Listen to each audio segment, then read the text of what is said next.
Good evening and welcome to tonight's April 10th, 2012 Planning Commission. I'm going to call to order. We're going to start this meeting now, and we want you to know that we're in compliance with the open meeting law. This meeting has been properly noticed and posted in compliance with the open meeting law. We're live on KCLV Channel 2, and this meeting will be rebroadcast Saturday at 10 a.m., the following Monday at midnight, and Tuesday at 5 a.m. and 6 p.m. Would everybody please stand for the Pledge of Allegiance? Thank you. I pledge allegiance to the flag of the United States of America and to the republic for which it stands, one nation, under God, indivisible, with liberty and justice for all. Thank you. Madam Clerk, could you call the roll?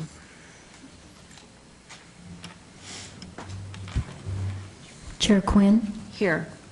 Vice Chair Flangus. Here. Commissioner Goins. Present. Commissioner Truesdale. Present. Commissioner Trowbridge. Present. Commissioner Moody. Excused. Commissioner Schlottman. Present. Thank you. Thank you. I call to your attention the information printed in your agenda concerning our actions and the appeal and review process, if appropriate. Please read this carefully, and if you have any questions, staff is available. Also, the second page of the agenda contains our rules of conduct. We appreciate you adhering to these rules so that we can have a smooth meeting. Thank you. Number 4 is the public comment. All comments made under this item for specific action items will be cross-referenced to those items. So, are there any members of the public who wish to speak under this portion of the agenda? In other words, is there something on this agenda that you see that you want to talk about right now? Maybe take it off, or something's happened, or are you guys coming up to talk? No? Okay. Okay, if not, thank you. We're going to move on to number 5.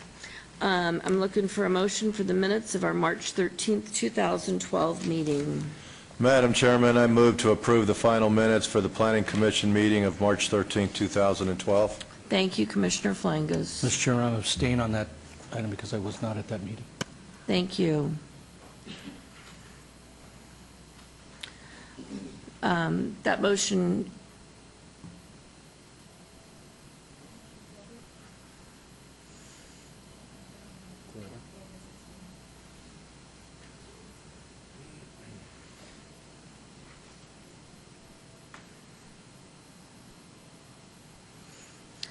motion carries with Commissioner Truesdale abstaining and Commissioner Moody is absent. Any items from the Planning Commission that staff and/or applicant wish to be stricken or held in abeyance to a future meeting may be brought forward and acted upon at this time. We'll start with our housekeeping items. Are there any items that commissioners, staff, applicants, or members of the public would like to pull forward to action now? And does anyone wish to speak on these items? If yes, note and allow discussion to be determined if they should stay under this housekeeping item. Oh, and then we're going to go on to our wonderful staff so we know what the items are. Staff. Chairperson Quinn, items 19, 20, 21, 22, 33, and 34. The applicants for these items have asked to be obeyed for the May 8th Planning Commission meeting. So that's 19, 20, 21, and 22. I'm sorry. And 33 and 34.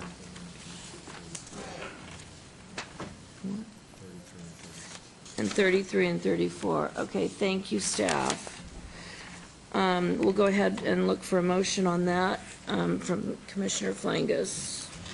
Madam Chairman, I move on items number 19, 20, 21, 22, 33, and 34, that all those items be obeyed till the May 8th, 2012 Planning Commission meeting. Thank you. Please vote.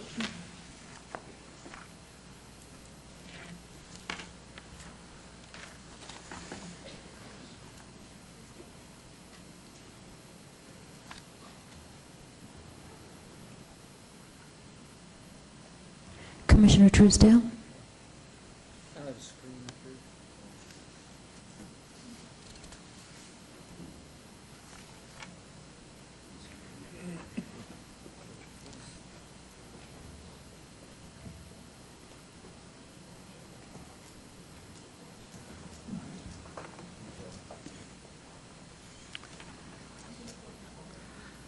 Okay, thank you. She's going to go ahead and vote for Commissioner Truesdale. I'll go yes. Thank you. And that motion carries with Todd Moody being absent this evening. The following items, do we need to, okay, no. The following items are under the one motion, one vote. They're considered routine, non-public, and public hearing items. All public hearings and non-public hearings will be opened at one time. Any person representing an applicant or a member of the public or a member of the Planning Commission not in agreement with the conditions and all standard conditions for the application recommended by the staff should request to have that item removed from this part of the agenda. We just have a few tonight, so that's good. Starting with number 7 is an SUP 44571. The applicant is Quest Academy, owner Visa Real Estate Holdings LLC, for possible action on a request for a special use permit for a private school, primary use at 7550 West Alexander Road. This falls in Commissioner Ward 4, Commissioner Anthony. Councilman Anthony, excuse me. Number 8 is SUP 44677. The applicant is Brandon Adams Jewelers, owner, North Shore Plaza LLC, for possible action on a request for a special use permit for a proposed secondhand dealer jewelry use within an existing shopping center at 8370 West Cheyenne Avenue, suite number 102. This is in Ward 4, Councilman Anthony. The next one is number 9, SUP 44679. The applicant is Letitia Gardia, owner, VCSP LLC, for possible action on a request for a special use permit for a proposed gaming establishment restricted in conjunction with an existing supper club at 7585 Norman Rockwell Lane. This is in Ward 6, Councilman Ross. The next one is number 10, SUP 44681. The applicant is Dolden Midwest LLC, owner B. Lance Miller and Marianne Miller et al., for possible action of a request for a special use permit for a 17-square-foot accessory package liquor off sale within a proposed 19,676-square-foot grocery store at 3700 East Charleston Boulevard, suite number 120. This is in Ward 3, Councilman Coffin. Is there anybody here that, staff? Is there anything we need to talk about these? Okay. Is there anybody here that wishes to speak on any of these items before we vote on them? No. Okay. Yeah. Does anybody, any of our commissioners have anything to say about any of these? No? Okay. Madam Chairman, I move to approve item number 7, SUP 44571, item number 8, SUP 44677, item number 9, SUP 44679, and item number 10, SUP 44681. Thank you. Please vote.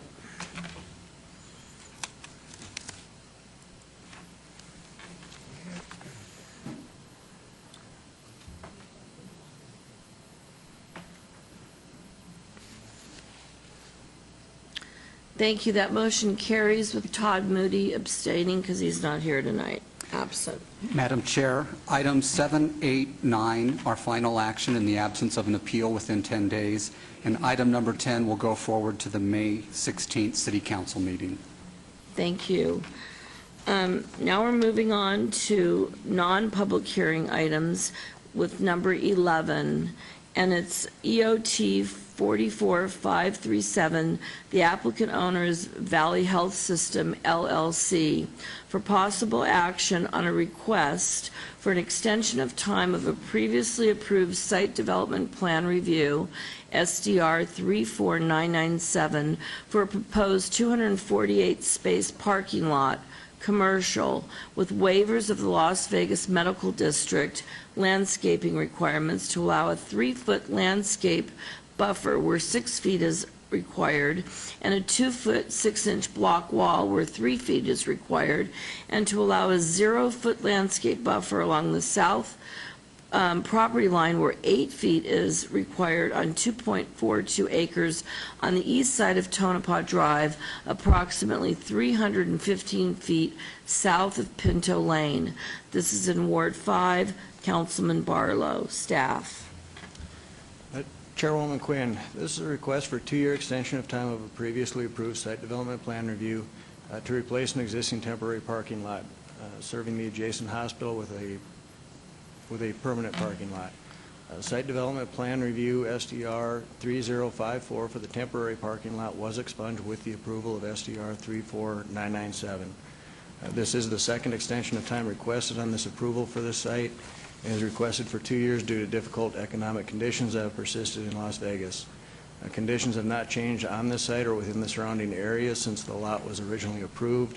Approval of this request will result in the continued use of the site as a parking lot in violation of the Las Vegas Medical District Plan and Title 19. Staff therefore recommends denial of the extension of time.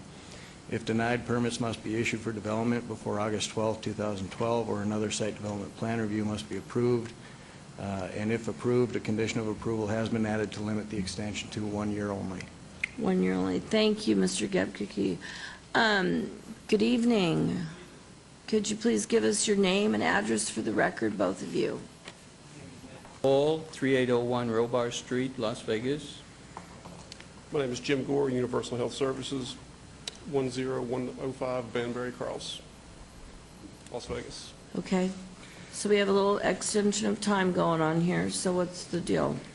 Well, we were here a year ago, basically, asking for a 2-year time extension because of the economic conditions, and we were approved for 1 year, and we sort of assumed that that was because it was hopeful that economic conditions would change before the 2-year period was necessary, and as you well know, it hasn't. So we're back asking for another 2-year extension, but apparently your staff would recommend the 1 year if we were to get one, and we probably could live with that if that's what we need. But Jim is here primarily to speak to you of the economic concerns that we do have. Yeah, I mean, it's, Thank you. even in the current sign of 2011, Valley Hospital, we had over 6,500 Medicare patients submitted. That's roughly 40% of the volumes. Could you speak into the microphone, We Jim? have- I can barely hear you. Sorry, is that a little bit better? Yeah. We had, for 2011, we had 6,528 Medicare admissions. That represents 40%. We had 3,521 Medicaid admissions. That represents 22%. Of that 62% admissions, we only received 93% direct cost reimbursement from CMS, Medicare, Medicaid on that, so we're losing 7% on that. In addition to that, we had 775 indigent admissions, so that's 67% total admissions where we're either a negative revenue or zero revenue. Added to that, just the 2011 bad debt and charity was a negative $112 million.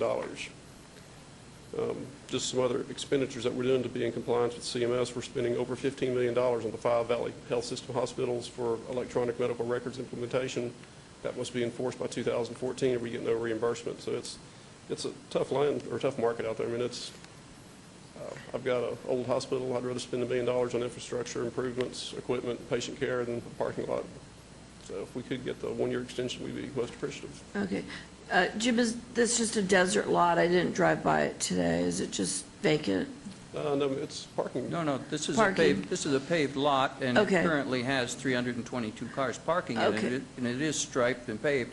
What it lacks is the landscaping requirements that Right. are necessary for the medical district and for new parking lots. So you're saying in 1 year from now, you'll be able to landscape it appropriately and do the parking garage in good faith? I mean, if we give you the 1 year right Yes, ma'am. now? Okay, thank you. Is there anything else you'd like to say? Is there anybody here from the public that would like to speak on this item? If so, what? Oh, I'm sorry, it's a non-public hearing. Okay, planning commissioners? Thank you, Commissioner Quinn. I guess the answer is, I mean, we've been in this about 8 years, and so what are we looking at going forward? Another 10 years of the parking lot? You know, I'm making land use decision, and I know you came here and gave me a number of facts and negative this and millions, but it's a parking lot. Correct. And so we need to know, I'm going to follow staff's recommendation for another 1-year extension, but we're not going to play the 1-year game as well either. So, I don't know what to say. Every day I look at prescription commercials and stuff on TV, and I tend to think that the healthcare system is making some money. No, I'm not saying we're not making any money, but it's just, But- like I said, I've got an older facility, and I've got a $2 million cooling tower to replace. But I've got a parking lot that's in non-compliance. It's been going on that way for 8 years. Now you want another extension. And so can you give me some indication of how long this will be so that we don't have an illegal parking lot there? Well, we've only asked for the extension, I think, the one time, that we had 5 years to do this work in the first place. We designed a new parking lot to go in there at the end of that 5-year period with full intent that that was going to happen. The economics changed to the point where even though we had it all through the site development plan review, got it approved with the intention that we were going to build it in the scheduled time, and then, as you know, the economy went to heck, and that's what happened to us. So now we've asked for a time extension. We asked for the 2 years, and we didn't get the full 2 with the intent that we would be able to go ahead and do it now. And probably we could do it now, but it doesn't make good economic sense to do it. The reality is there's a 322-space parking lot sitting right there. We're going to convert it to a 248-space parking lot, and what you gain is trees. We don't gain anything. We lose 74 car spaces by doing it, but we fully intend to comply, and as soon as it fits into the economics. Thank you. Is there anybody else that wishes to speak on this item? Glenn? Please. You've currently got 300 and some spaces, and you're cutting it down to 247. Correct.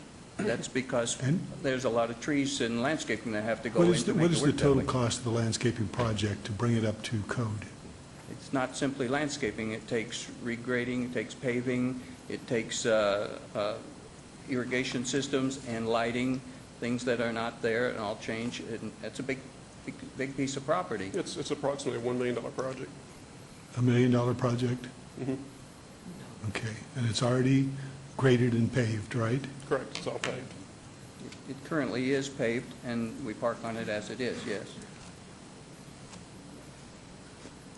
And how much is it going to cost you to go to the 248 spaces? It's That- roughly $1 million.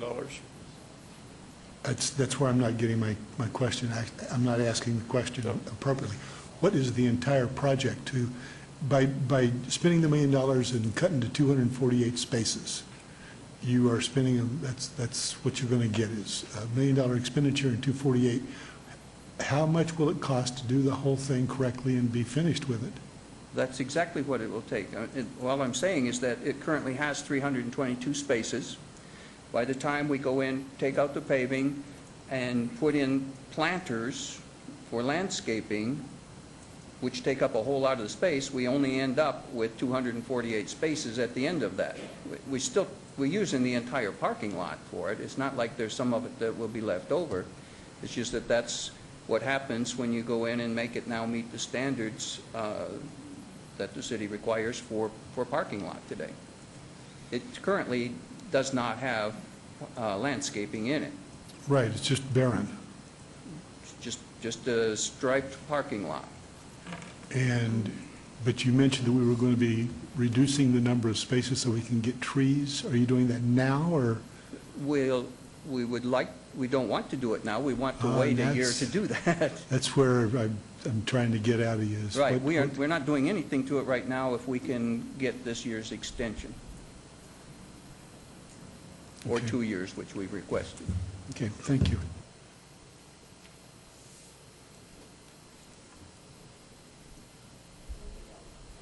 Is there anybody else that wishes to speak on this motion or would like to make a motion? Madam Chair, I'd like to make a motion to follow staff's recommendation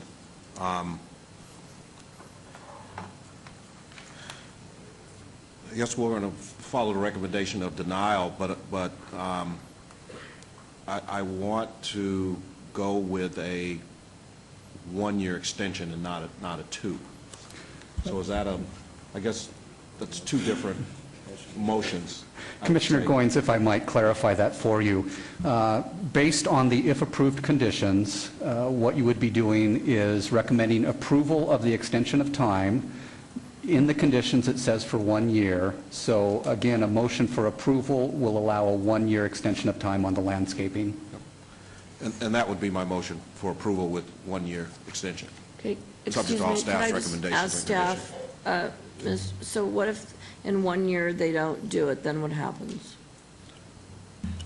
If in 1 year they do not get it done, Chairperson Quinn, they would have to come in for another extension of time. Okay. Okay, so there you go. It's a 1-year extension of time, Okay. following staff's recommendation. Thank you. Post. And that motion carries. Thank you very much. And Madam Chair, that item is final action in the absence of an appeal within 10 days. Thank you. Thank you very much. Thank you. Now we're moving on to the public hearing items. The first one was tabled before, and it's number 12, SUP 43979. The applicant is Lamar Krutbosch, owner Melissa F. Maxwell, for possible action on a request for a special use permit for a proposed bail bond service use at 1110 East Bonneville Avenue. This is in Ward 3, Councilman Coffin's ward, and staff is recommending tonight approval. Staff. Chairperson Quinn, this is a request for special use permit for bail bond service. The subject site is parking impaired, as no on-site parking spaces were required at the time of its original construction, and the proposed use will not increase the parking requirement of the site. However, on-street parking is available in the area. The proposed use complies with all Title 1912 requirements and can be conducted in a manner that is harmonious and compatible with existing surrounding development and land uses. Therefore, staff recommends approval with conditions. Please note that there is an additional letter of support since publication. Thank you very much. Good evening, sir. Good evening. My name is Osvaldo Fumo. I'm here as a representative of the owner, Melissa Maxwell. Your name is what? Osvaldo Fumo. Oh, thank you, Osvaldo. Just here to entertain any questions. Oh, okay. Well,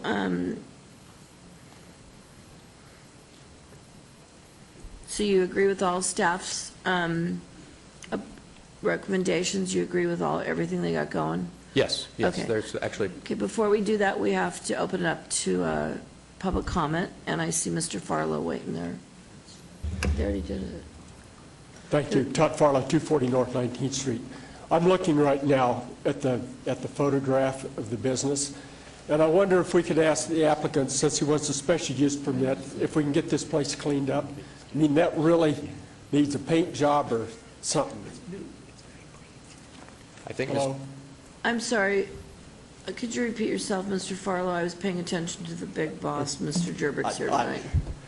It's just that I'm looking at the photograph Right. of the thing, and it seems to me that this, I mean, the downtown is getting cleaned up. Right. And that really needs some improvement. Right. Okay, thank you, Mr. Farlow. Is there anybody else that wishes to speak on this item in the public? No. Okay, we'll close the public hearing, and Mr. Commissioner Trinity. Madam Chair, so is this business, is it the yellow portion, or is it the red and white portion, or is it both? it is the red portion that would be occupied by the bail bond office. Okay. I remember this from a few months back, and it looks like there is now a letter from Melissa Maxwell supporting this. That's correct. When previously she signed an application but really didn't sign an application. Correct. But this email's not even from Melissa Maxwell. It's from Mary Thomas. So I don't know what's going on with this particular project here. It's in close proximity to residential. You're going to probably have 24-hour operations. You're going to have the neon signs, and right across the street, there's multifamily on all sides of you. So I don't know how I can support this project. It will comport with what's there now. The Belmont office, Mr. Krupach, did occupy previously, burned in a fire last year.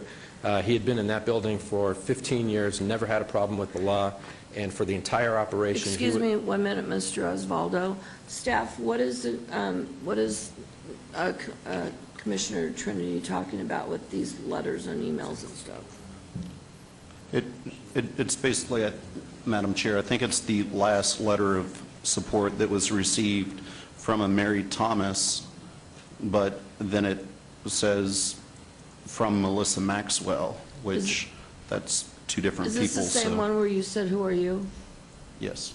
I can address that, I believe, if... Yeah, through you, Chairperson Quinn. This is that who are you one. The last time it came up, the application in Sophie, there was some question about who had signed it. We do have a new application in Sophie that is signed by the property owner.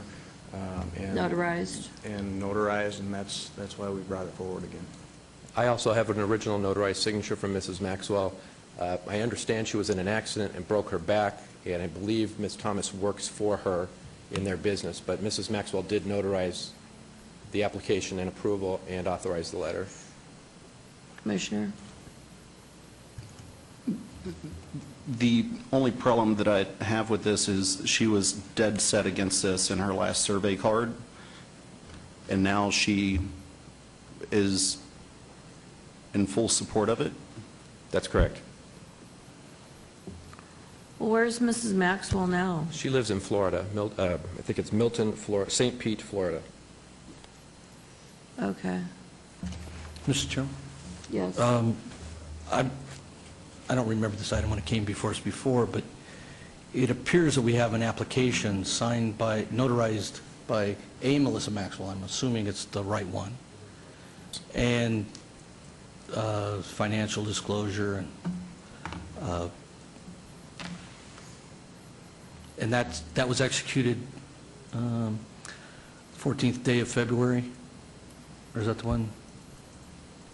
The department application I have was executed the 22nd day of February. I think she wanted to be positive that everybody got one. Okay. She sent one to me. She sent one to the city. So we have applications signed by the property owner. That's correct, sir. And I know people sometimes sign these cards and send them in protest, and sometimes they have their secretary sign these cards and send them in protest. So unless there's something else since that, if you're bringing a new application, you're bringing an application that meets the city's requirements. Yes, sir. And staff's recommending approval. I think you could do something to the building that makes it look a little better. I mean, we could plant some trees in the planter and yes, there's a planter. Paint it and do all those good things. There's a planter in the front. I know Mr. Krupach does intend to put perennials or plants there. It's not big enough for a tree, but it definitely could have some brush or flowers in the front. To address your concern about the 24-hour operation, for 15 years he's been a 9-to-5 operation, never had a problem with the law, so it isn't going to be 24-hour neon sign or flashing lights across the street. There is a bar just to the right of him on the other side of Maryland Parkway that has 24-hour access, but he's not. He's a 9-to-5 businessman. He used to work for the IRS before he retired and became a bail bondsman. He's a legitimate businessman, an excellent businessman, and does intend to run a clean shop. We'll clean the business. We'll put plants there. We'll paint the outside. Madam Chair? Yes. But what do you do in the middle of the night when somebody needs a bond? Do you just go out to a parking lot and sign this? Or, I mean, you have to open up 24 hours a day. Well, I believe the way technology is now, and I'm not a bail bondsman, I think what he is able to do now is take anything he needs over the phone if it's over the night, process, say, a credit card, or take the information down, look up the person he's going to bail out on the computer, and then the next morning when he gets into the office, he meets with them. I know from discussions with him, a lot of times it's after the person has actually been released from custody, they'll come meet him in the office to sign paperwork, and they just run it as a 9-to-5 operation. So would you be willing to agree to conditions to be open from 9 to 5 with no neon signs after 5 p.m.?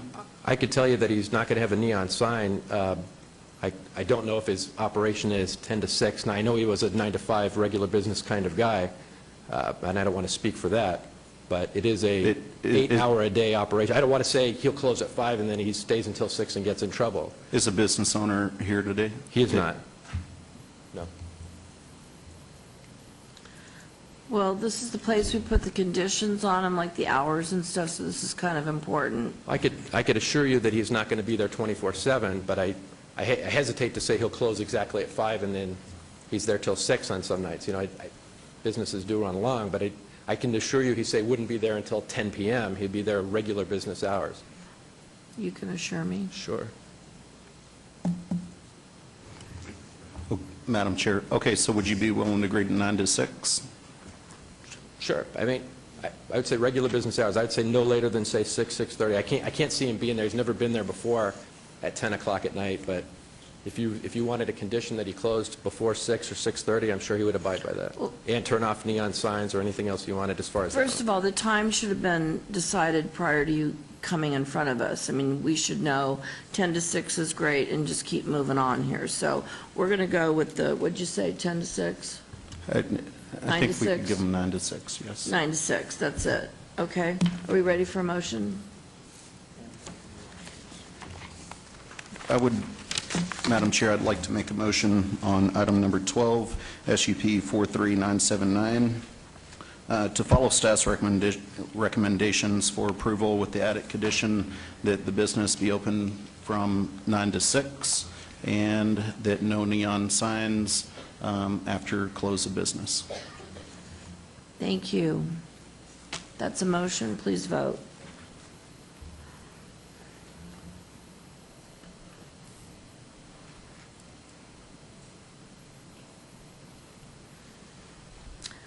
That motion carries with Commissioner Moody not here this evening, and that will go to City Council on... Madam Chair, that item will go forward to City Council on May the 16th. May 16th. Thank you very much. Thank you very much. We're moving on now to item number 13, which was an abeyance, SUP 44160. The applicant is Lone Max LLC. The owner is 3121 West Sahara Partnership for possible action on a request for a special use permit for a proposed auto title loan use with waivers to allow no distance separation from a residential use where 200 feet is required and 167-foot distance separation from an existing auto title loan use where 1,000 square feet is required at 3121 West Sahara. This is in Ward 1, Councilwoman Tarkanian's staff. Chairperson Quinn, this request for special use permit to allow the auto title loan use will replace a former restaurant use at this location. A neighborhood meeting was held last night in which members of the public expressed concerns regarding the number of similar uses in the area, the waivers needed for the use, and the use of temporary signage and attention-gaining devices. These results are included in the addendum sheets provided to commissioners prior to this meeting. The proposed use will not be harmonious or compatible with the surrounding uses, as is evidenced by the need for waivers of the distance separation requirements. Therefore, staff recommends denial. Thank you, Mr. Gepke. Good evening. Please state your name and address for the record. My name is Bryn Gibson, attorney at Lionel Sawyer & Collins, representing Lone Max. I live at 773 Roseholm Way, Henderson, Nevada. Mr. Gibson, good evening. Thank you. My name is Harry Sachs, and I'm one of the owners of the property, and I reside at 9717 High Ridge Drive. Good evening, Mr. Sachs. Chairperson Quinn and members of the commission, I've stated my name, Bryn Gibson. I'm here from Lionel Sawyer. We're seeking a special use permit with waivers of separation from a residential property line and from a specified financial institution where 200 feet and 1,000 feet are traditionally required. Our client, Lone Max, will handle only auto title loans, not payday loans or any check cashing business, and consequently we maintain that our proposed use is not a more intense use than those already existing on the Sahara frontage in this area. Lone Max has 4 similar businesses throughout the valley, and the applicant is not aware of any problems associated with the resulting from those businesses. Our client is committed to the following hours for this office site: Monday through Friday, 10 a.m. to 6 p.m., Saturday, 9 a.m. to 2 p.m., and Sunday closed. With regard to the waivers we submit, and our client maintains that an auto title loan only business is less intense than most other uses in the area and less intense than the prior use of the property as a restaurant. Our client estimates the following traffic. They estimate they'll originate four new loans per day at this property on average. They estimate that they'll service roughly 10 loans per day. This means taking payment and dealing with existing loans. And they estimate that they'll employ 2 to 3 people. So we're talking, in estimated terms, roughly less than 20 people per day at this site. Combined with the limited hours of operation, the applicant believes the use is entirely compatible with adjacent residential. Further, the reduced separation from the specified financial institution is measured to a business that is primarily a payday loan type of facility, which is a more intense use than we propose, and also at zero separation from residential. As to the special use permit, the site is physically suitable for the proposed use with more than required parking and immediate access to an arterial street. The applicant will recondition currently vacant, vandalized building and restore appropriate landscaping in a manner harmonious with the surrounding area. Unrelated to the sort of technical aspect, there is a theory that was brought to my attention during one of the neighborhood meetings. It's the broken window theory. And this is something I'm sure you've heard before. I don't know if you can see pictures of the site, but currently the site it's empty, it's boarded up, it's been vandalized pretty severely, and Mr. Sachs will speak to that if you allow. And signs of disorder, graffiti, littering, broken and boarded windows, they tend to beget similar types of behavior. In addition, they affect perception of an area. This is an important consideration, I believe, for this commission and for elected officials. In addition, I understand that there are redevelopment plans for the Sahara Corridor. The RTC, I believe, has invested a considerable amount in beautification of the area, and this is important. And it's wonderful news. I'm a lifelong resident of this valley, and one thing that I know for a fact is that redevelopment very often takes a very long time. This is a 5-year lease. And for this 5 years, this owner and his partners will be able to, under a currently existing lease, with your permission, be able to pay their bills and pay for the mortgage on the property. Moving away from talk of leases and theories, there's an old saying that I'll leave with you, and it's one that I'm sure you're familiar with, and that is that a bird in the hand is worth 2 in the bush. And they have a currently existing lease for 5 years with I think, a respectable client. They've tried to lease this property for 2 years without any success. And with your permission, Chairperson Quinn, I'd like Mr. Sachs to speak to. Absolutely. Thank you. Good evening, Mr. Sachs. As my colleague said, we've tried diligently to lease this property for 2 years. We have watched our property vandalized, covered with graffiti. We have sustained over $100,000 in damage. They took the air conditioning unit off the roof. They entered the building through the roof and tore out the copper from the walls. And of course, besides being vacant, we've had to sustain that $100,000 loss. So we think the worst thing for this area is to have a vacant building. We think that this use is compatible with the use in the area. As far as the waiver on the distances, that whole section of Sahara is loaded with businesses that are abut to private property. And so I have to believe that there are plenty of my neighbors who've received waivers of the type that we're requesting along that stretch. It's been a tough couple of years. I think that this tenant, as my colleague mentioned, will not produce a lot of noise, not produce a lot of traffic, not produce trash, get rid of the graffiti, and bring an improved use to the property from where it's at now. Thank you, Mr. Sachs. I'm sorry, I'll wait a second. Is there anybody here from the public that wishes to speak on this item? We have 2 microphones, so if we could get, line yourselves up and stuff. And then please don't be repetitive. We're very concerned about what you have to say, but if somebody's already said it, just leave your name and address for the record that you're either for or against the project, and we'll gladly start with you, Mr. Farlow. Yes, thank you. Todd Farlow, 240 North 19th Street.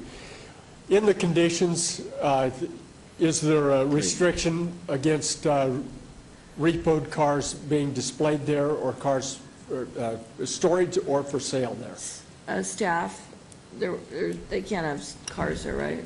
Correct. It's not permitted by code. Right. Thank you. Good evening, sir. Madam Chair, members of the Commission, my name is Clyde DeWitt.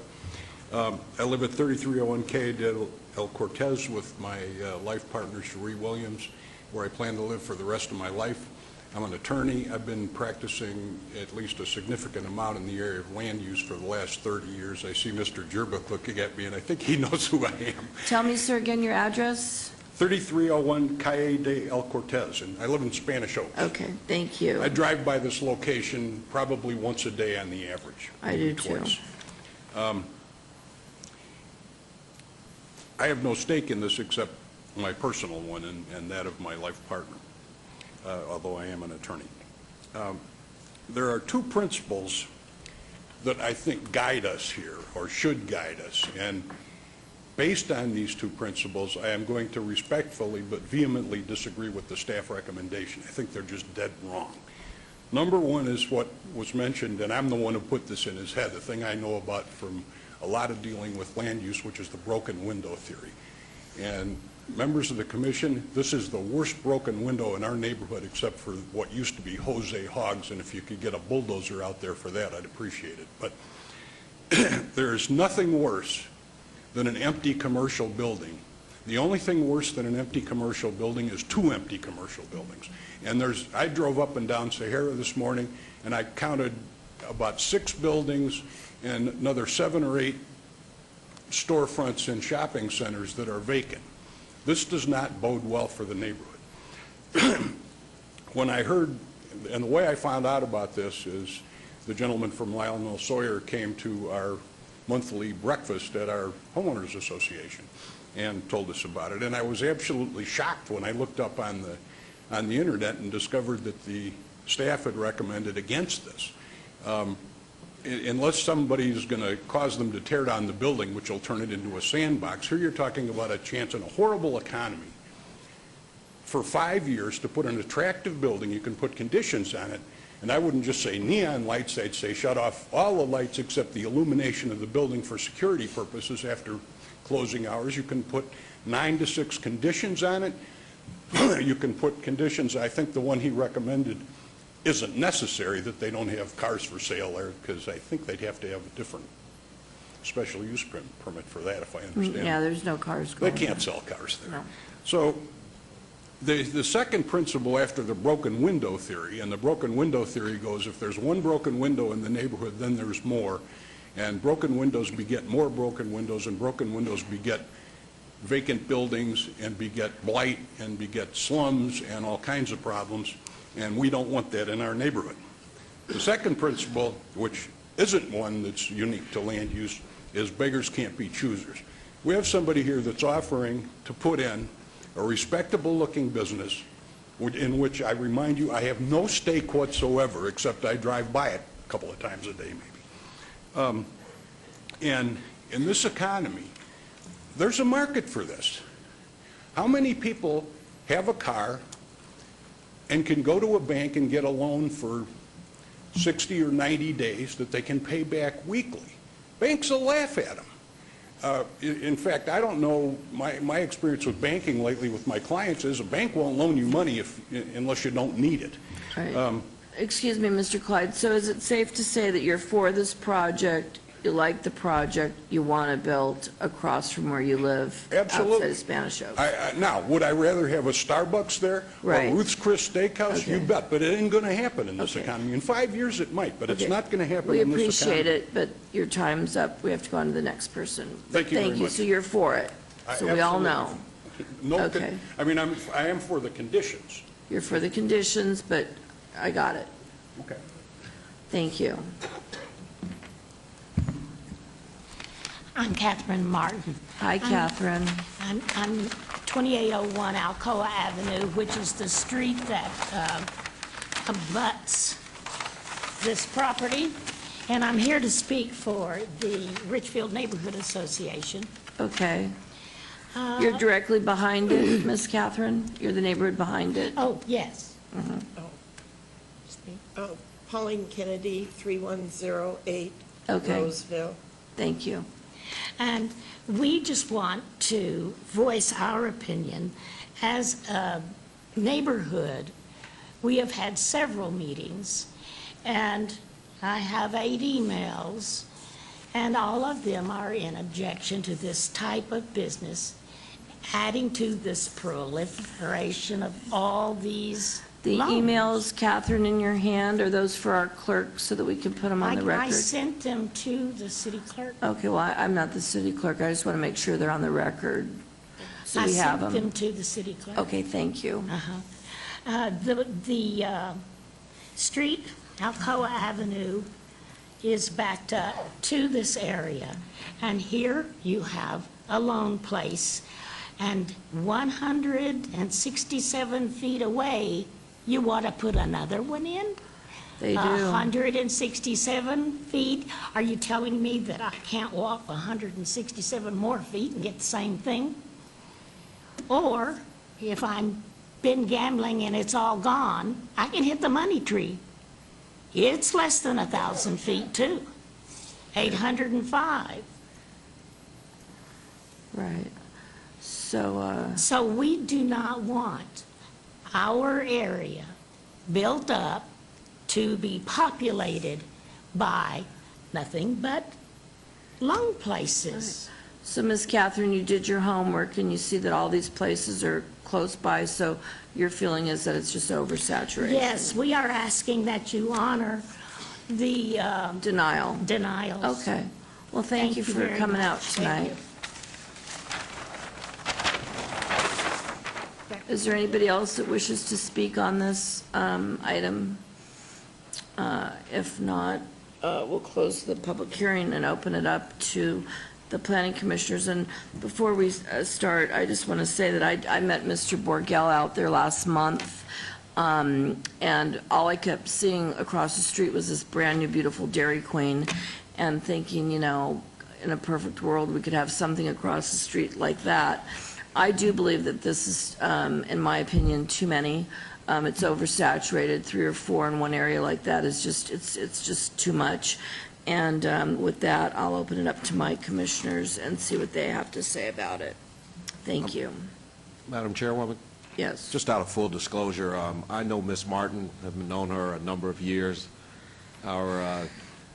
My son and her grandson are in the same Boy Scout troop, and I'm also the den leader there as well. So I just wanted to put that on the record. I've talked with the city attorney, and I think I can vote with an open conscience on this item.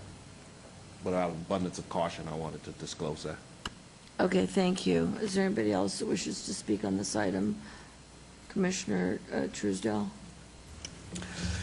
I understand the applicant's concerned, and they have a tenant in hand, and in this economy, that looks pretty attractive. There are several buildings along this corridor, several vacant buildings. Most of them are on the market for sale. And you're right, there is a new Dairy Queen across the street. It's cheaper to rebuild a restaurant than it is, or to build a brand-new restaurant than it is to rebuild one. My concern is that the current status of the property, if the owner is only looking at this as a 5-year solution, as kind of indicated, at least by this other gentleman, really, there's no appetite to put any money into it. So we're going to have a business with probably not a lot of upside to the building, and we're going to start a precedent going down this corridor with potentially multiple other requests for this, because, if you want to have a payday loan, car title loan, or one of these high-interest loan companies, the appetite now is to go wherever you can get a vacant building on a high-traffic street. So I understand the property owner's concern. It's very costly to maintain these buildings empty. It takes a lot of care, and temporary fencing doesn't do it. Properly securing the windows and doors does. And I'm not sure this is going to be a solution that is going to bode well for the rest of the neighborhood there. I know that you have a financial center across the street. You've got there are a lot of good things about this corridor, and you're right. The RTC has finished its express bus route that should improve people's ability to get here. Obviously, people riding the bus aren't going to be getting payday loans on their cars, probably. I'd love to see us find another use here. I'd love to see the building, even an empty building, properly maintained, but we're not getting either of those things. So I think it's a choice that the commissioners have to make along this corridor, how committed we are to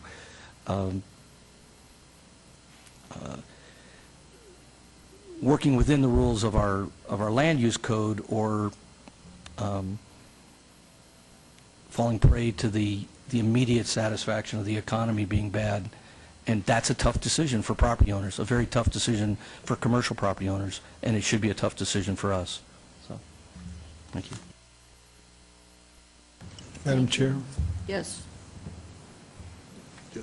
Hey. Hi.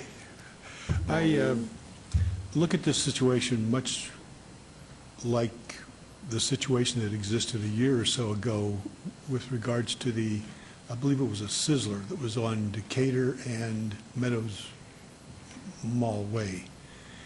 And the Sizzler had been closed for a couple of years, I guess. And one of the larger pawn shops came forward and wanted to convert that closed restaurant into a pawn shop. And a lot of talk back and forth. And then the proponents for the pawn shops went away, and they came back a couple of meetings later and had a rendering that showed that they were putting in a lot of money. I don't know how much, but they took the restaurant and it went away. Not the four walls, but the restaurant certainly went away. All the kitchen area went out, and they brought in a pawn shop. And the net result of that was a very positive impact on the neighborhood. Same people making the same kind of complaints. You know, we don't want this in our neighborhood. But lo and behold, that one up there at that site worked out much for the betterment of the neighborhood. But then I look a little deeper at this particular proposal, and I see no commitment to improve the building at all. And I think that is a persuasive element that we need to consider as a planning commission. Thank you, Commissioner Trowbridge. Commissioner Flangos? Oh, Commissioner Trinity, did you want to say something? Go ahead. Madam Chairman, I clearly sympathize with the property owner, but my bigger concern is what's happening on Sahara. Yes, we're in a bad economy, but that doesn't mean we should throw out the standards. And, you know, we have standards and distance requirements and the like. And, you know, I understand, you know, there's nothing worse than a boarded up commercial building, but on the other hand, if we continue to cram all these type of businesses into that general area, you're going to get into a kind of a catch-22 situation where we can't rent the building, so we get these type of businesses. Because we get these type of businesses, we can't get other types of businesses in there. And so I'm clearly conflicted on this, but I'm going to have to support staff's recommendation for denial. Thank you. Is that a motion? I will go ahead and move on item number 13, which is SUP 44160, following staff's recommendation for denial. Thank you. That motion is for denial. A yes vote would be to follow staff's recommendation. Thank you.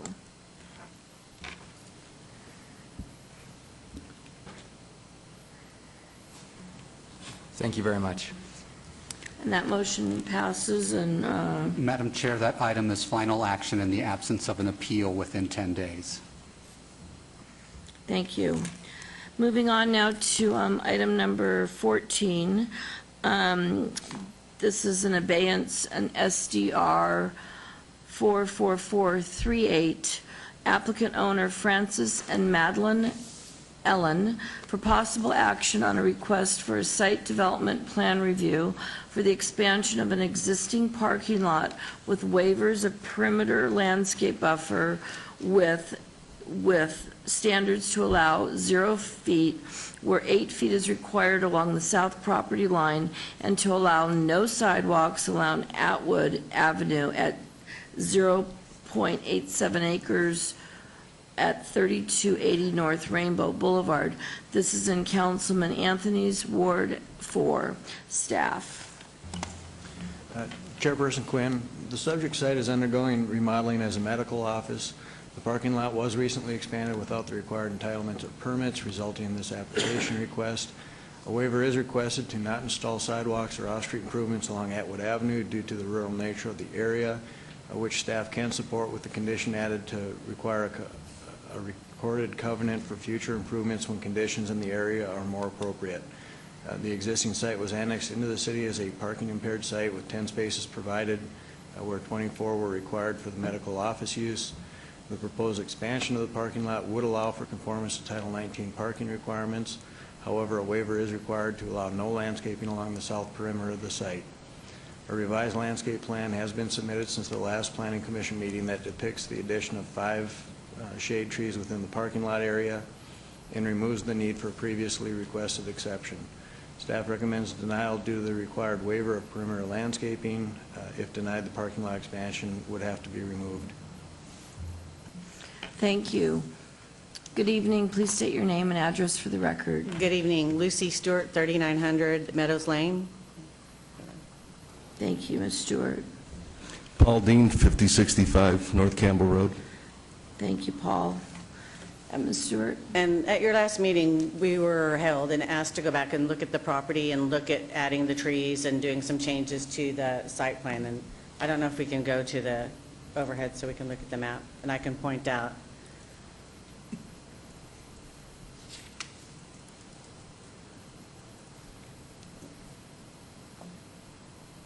If we can zoom in a little bit. Unfortunately, at the last meeting, the existing trees weren't shown on the site plan, and there are 7 existing trees. This is the existing parking lot. We've added 2 trees to that area, just even though we're not really touching that area, we wanted to see if we could add some more trees to the area. In addition, we've added 4 in this area. We added another one in this island and another one in this island. We've kept it low shrubs in this area because of the visibility for the intersection of Rainbow and Atwood. We are asking for a waiver of the sidewalks on Atwood because we're surrounded on the north and to the northeast and to the east by a rural neighborhood, and if we built a sidewalk, it'd be sort of a sidewalk to nowhere. So we are asking for a waiver, but we have agreed to the condition that in the future, if we need to build it, that we will build it. Okay.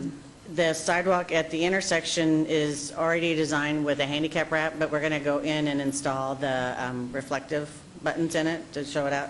And then another concern I think that we had, that the commission had, was the handicap parking. And we had 1 handicap parking space as required by code, and we've added 2 more. So there's the one we had before, the new one that we've added, which the handicap access into the building, and then we've added one at the east parking lot with handicap access into the building. So there's 2 routes into the building through the handicap, and they're all van accessible. So really, the only thing we have left that we're asking for a waiver on is the landscaping along the south property line. And staff indicated that there is room on the site. We could push all the parking over to the east end, but then we're pushing it next to the rural neighborhood preservation. The daycare to the south of us has mature trees, Now, if you can see that they're like against the wall, and they're overflow on both sides of the wall. So I don't know adding trees on our side provides anything for the daycare to the south. And by keeping the parking further to the west, that actually allows us to not encroach into the residential, to the RMP to the east, and we can provide the trees that we've got there. We've got trees to the south, and then we've added these trees in this area. So I'm happy to answer any questions you might have. Thank you. Is there anybody else that wishes to speak on this item from the public? If so, come forward now. If not, I'll close the public hearing and we'll open it up to the planning commissioners. Thank you, Ms. Stewart. Madam Chairman, I was the one that moved to obey this because I don't like taking meeting time to try to redo the plans. In any event, you guys went back and did it. I'm very pleased with what you did. I would again be moving tonight to support your request. Oh, good. Is that a motion? Does anybody else wish to speak on this item? Madam Chair, I just wanted to say I appreciate the applicants going back and working with us to get those extra trees in. It seemed like you did it fairly simply, and you're bringing it closer to compliance, so I really appreciate that. Thank you. Thank you. And I appreciate that third handicap spot because, you never know where people can want to park. And we appreciate your comment because honestly, it's a doctor's office, and so it makes a lot of sense to have over and above what's required. Right. So thank you for that. Ms. Stewart. Madam Chairman, I'd like to go ahead and... Commissioner I'm sorry. Fungus, Madam Chairman, Lucian Pyatt, Public Works. I apologize for just noticing this at the last second, but condition 11 from the Public Works condition of the SDR should be deleted, as it is supposed to be replaced by condition 12. Okay. So I would request that with the approval, or with the recommendation that condition 11 be deleted. Thank you, honey.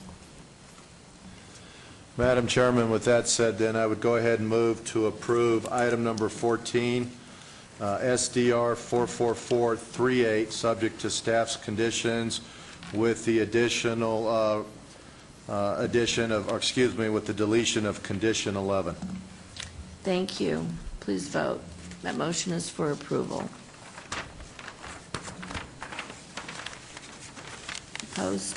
That motion passes, and thank you for all the work you did on that. We really appreciate it. Thanks. Madam Chair, that item is final action in the absence of an appeal within 10 days.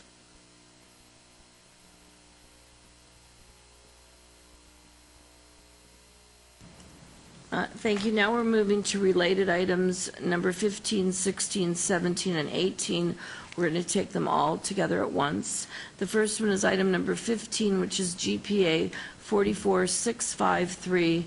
The applicant owner is Jose Garcia, for possible action on a request for a general plan amendment from L, low-density residential, to O, office on 0.20 acres at 2041 Ballard Drive. Staff recommends denial.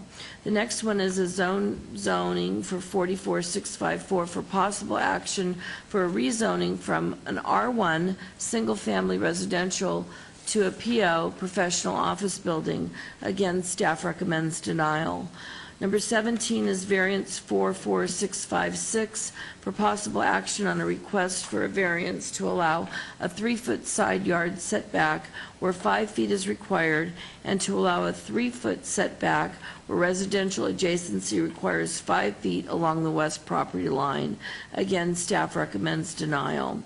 The next one and final one with this group is number 18, and it's SDR 44655 for possible action on a request for a site development plan review for the conversion of a single-family residence into a 1,750 square foot office building with a waiver to allow a perimeter landscape buffer width of 0 feet along a portion of the west perimeter where 5 feet is required, and to allow 8 feet on the north perimeter where 15 feet is required, and a corresponding request for encroachment into the Ballard Drive public right-of-way. Again, staff recommends denial. This falls in Ward 3. Councilman Coffin. Staff. Madam Chair, the intensity of the proposed general plan amendment is not compatible with the adjacent single-family low-density residential along Ballard. and will allow uses that are too intense for the surrounding adjacent land uses. If approved, this would allow commercial development to encroach into an established residential neighborhood. The variance for the setback is required for this PR conversion, as the construction of the addition to the structure was done without permits. In regards to the site plan, staff does not support the requested waivers nor the requested exceptions. Those exceptions are as follows: to allow mechanical equipment to be located on a sloped roof, to allow 3 trees where 7 trees are required along the east landscape buffer, to allow 4 trees where 7 are required along the west landscape buffer, and to allow no landscaping in the parking lot. And finally, to allow vehicles to back out of the required parking space into a public right-of-way. This plan does not conform to Objective 2.2 and Policy 2.21 of the Las Vegas 2020 Master Plan, as the applicant is requesting waivers and exceptions of landscape and buffering requirements, which are intended to mitigate impacts of commercial development that is adjacent to existing residential development. As such, staff does recommend denial of all the applications. Thank you, Mr. Rankin. Madam Chair? Yes. I just need to make a disclosure. I built a community within the notification area, and we're about to start construction on more lofts on that community. However, it fronts on Fremont Street, and it's not going to affect me any greater or lesser than any other person in that area. I just want to put on the record that we discussed this, and based on this type of application, whether the commissioner votes for or against it, it's not going to improve or unimprove his property value. He's not affected more than anybody else, and I've advised that with the disclosure, he should be able to vote. Thank you. Thanks for the disclosure. Okay, good evening. State your name and address for the record, please. My name is David Strait, 1223 Heather Oaks Way in North Las Vegas, and this is Jose Garcia, the property owner and the applicant. This is basically a request for a conversion of an old house into an office building to house his newspaper office. He wants to occupy it himself. It's not a speculation. It's not going to be any commercial property. We've only asked for professional and OP zoning. The staff that will be there is secretarial staff. They take ads for a classified ads Spanish language newspaper. There's no printing on site, no bulk materials on site. So basically, we're proposing to fix up the house, which has been vacant and derelict for a number of years. The house itself is probably around between 40 and 50 years old, and we do know that the garage that's there is probably half that old, but there's no record of any permits for it. When we met with for the pre-application appointment, we met with traffic. They found no problem with it. We had offered to take out the residential driveway and the parking area that's along Ballard Avenue.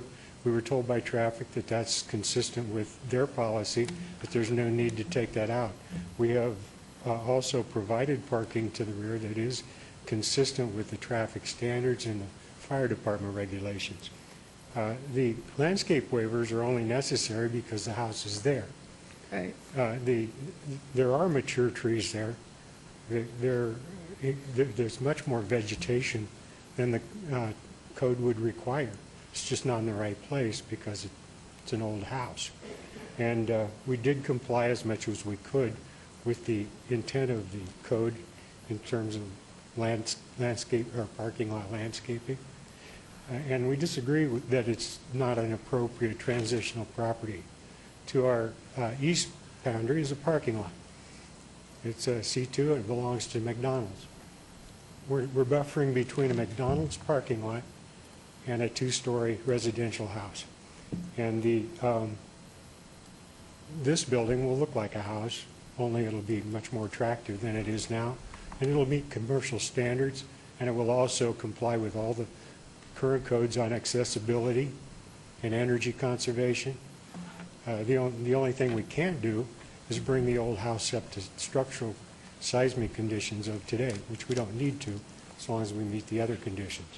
The garage will be rebuilt. Okay. All right, do you have anything to say, Mr. Garcia? No? Okay, is there anybody here that wishes to speak on this item? Please come forward. Mr. Farlow. Thank you, Todd Farlow, 240 North 19th Street, Ward 3. I am against this for all the reasons that staff has mentioned.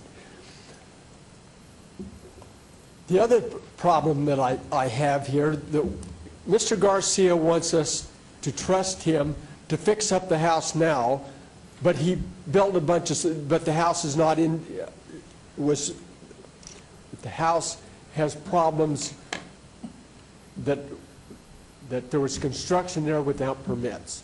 Okay. So I have a problem trusting somebody now that didn't comply before. Okay. The third problem was, the thing that I have to say is, we had this same problem on Ogden and Eastern. And Councilman Reese allowed the house along Eastern to go to a business, and then it started the domino effect.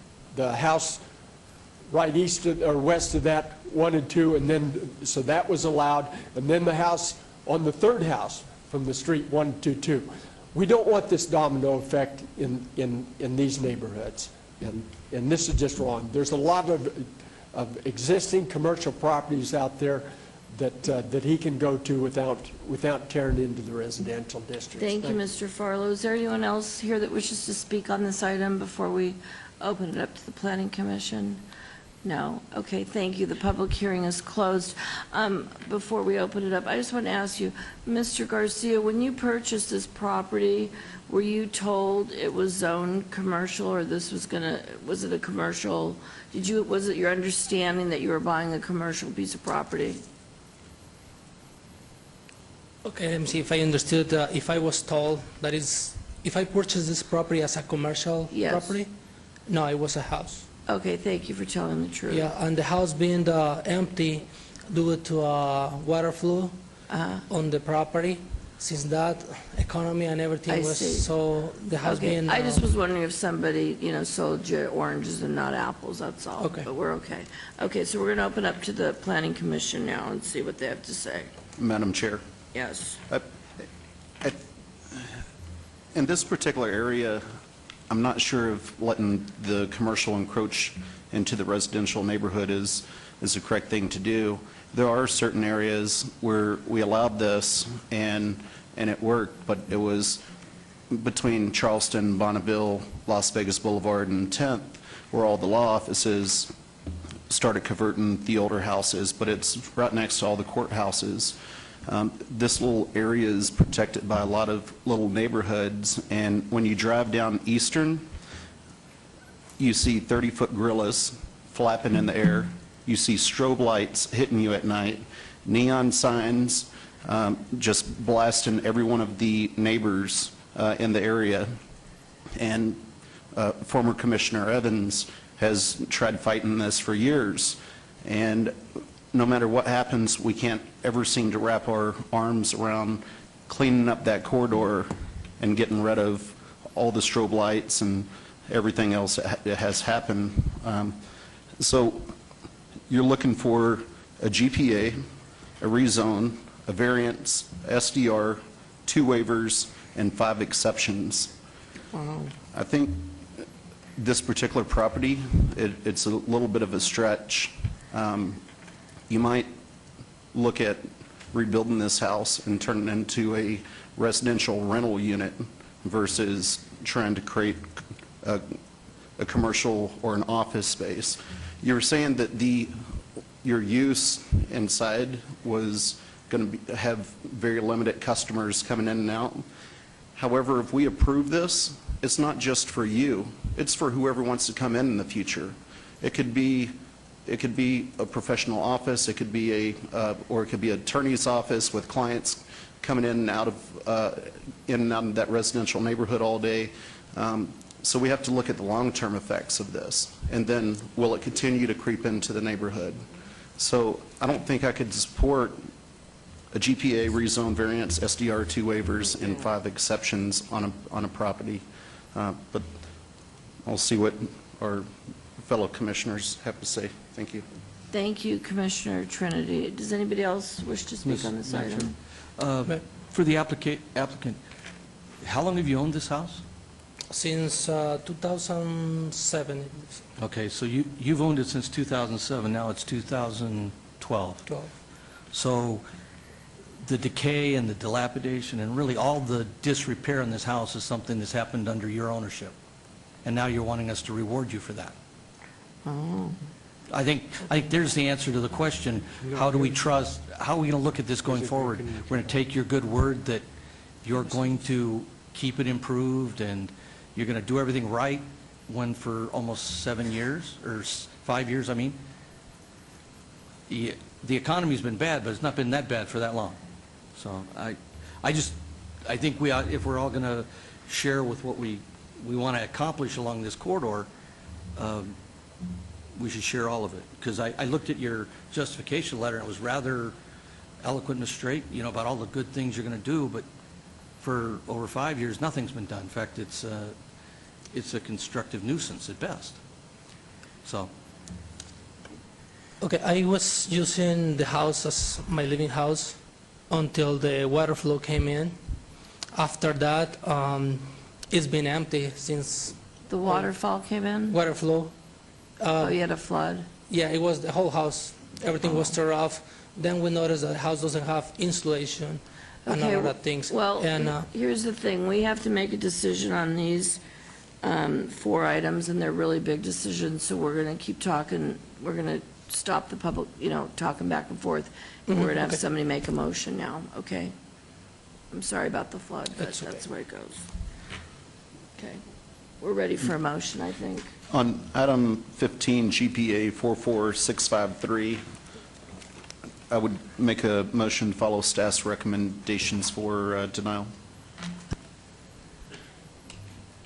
Well, thank you. Please post. And that motion of denial carries. Madam Chair, on item 16, ZON 44654, I'd like to make a motion to follow staff's recommendations for denial. Thank you. Please post.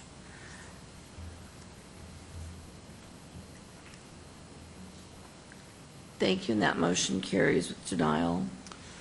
Madam Chair, on item 17, VAR 44656, I'd like to make a motion to follow staff's recommendations for denial.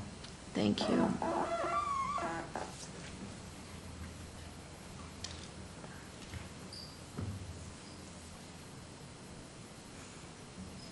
Is that it?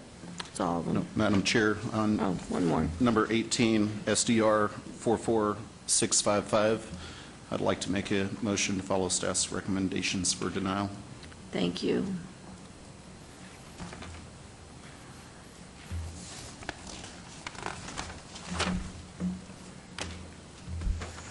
Thank you. And that'll go to City Council. Just to indicate that that motion passed, and yes, these items do go forward to City Council on May the 16th. Okay, May the 16th.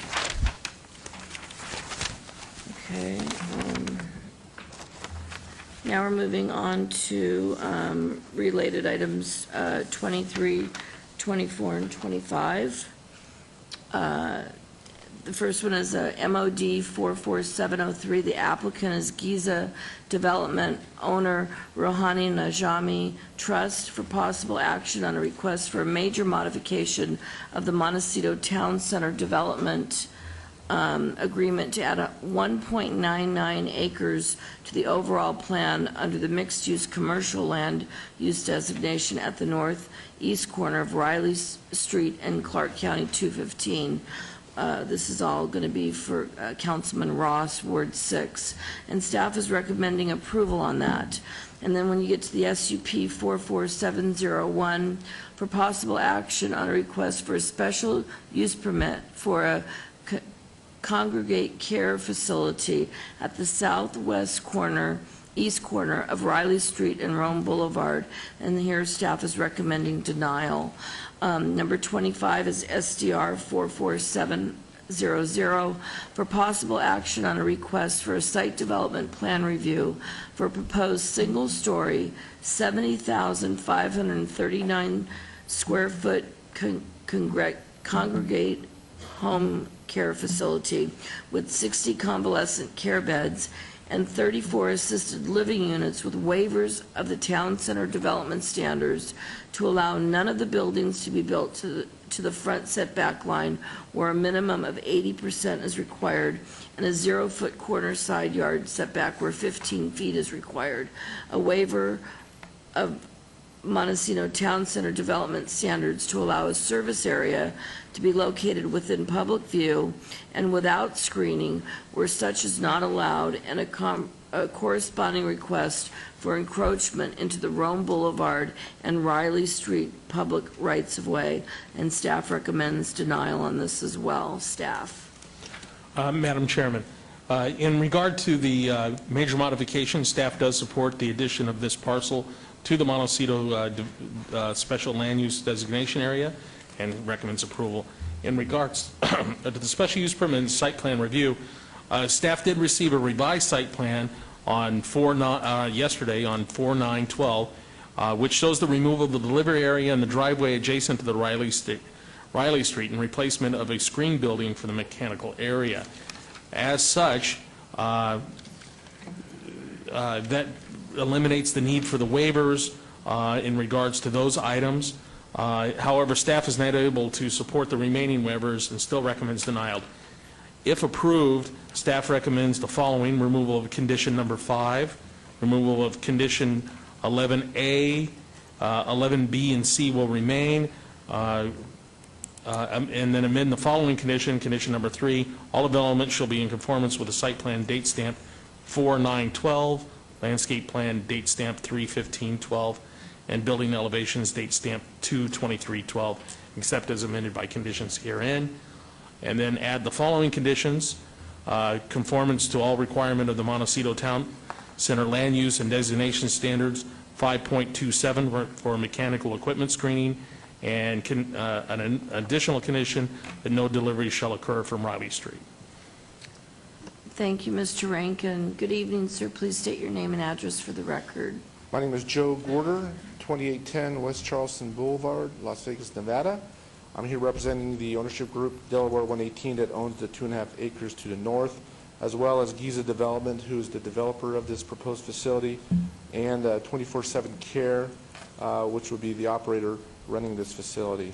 As you read in the staff report and as staff has indicated, this is a 70,000 square foot single-story facility, state-of-the-art.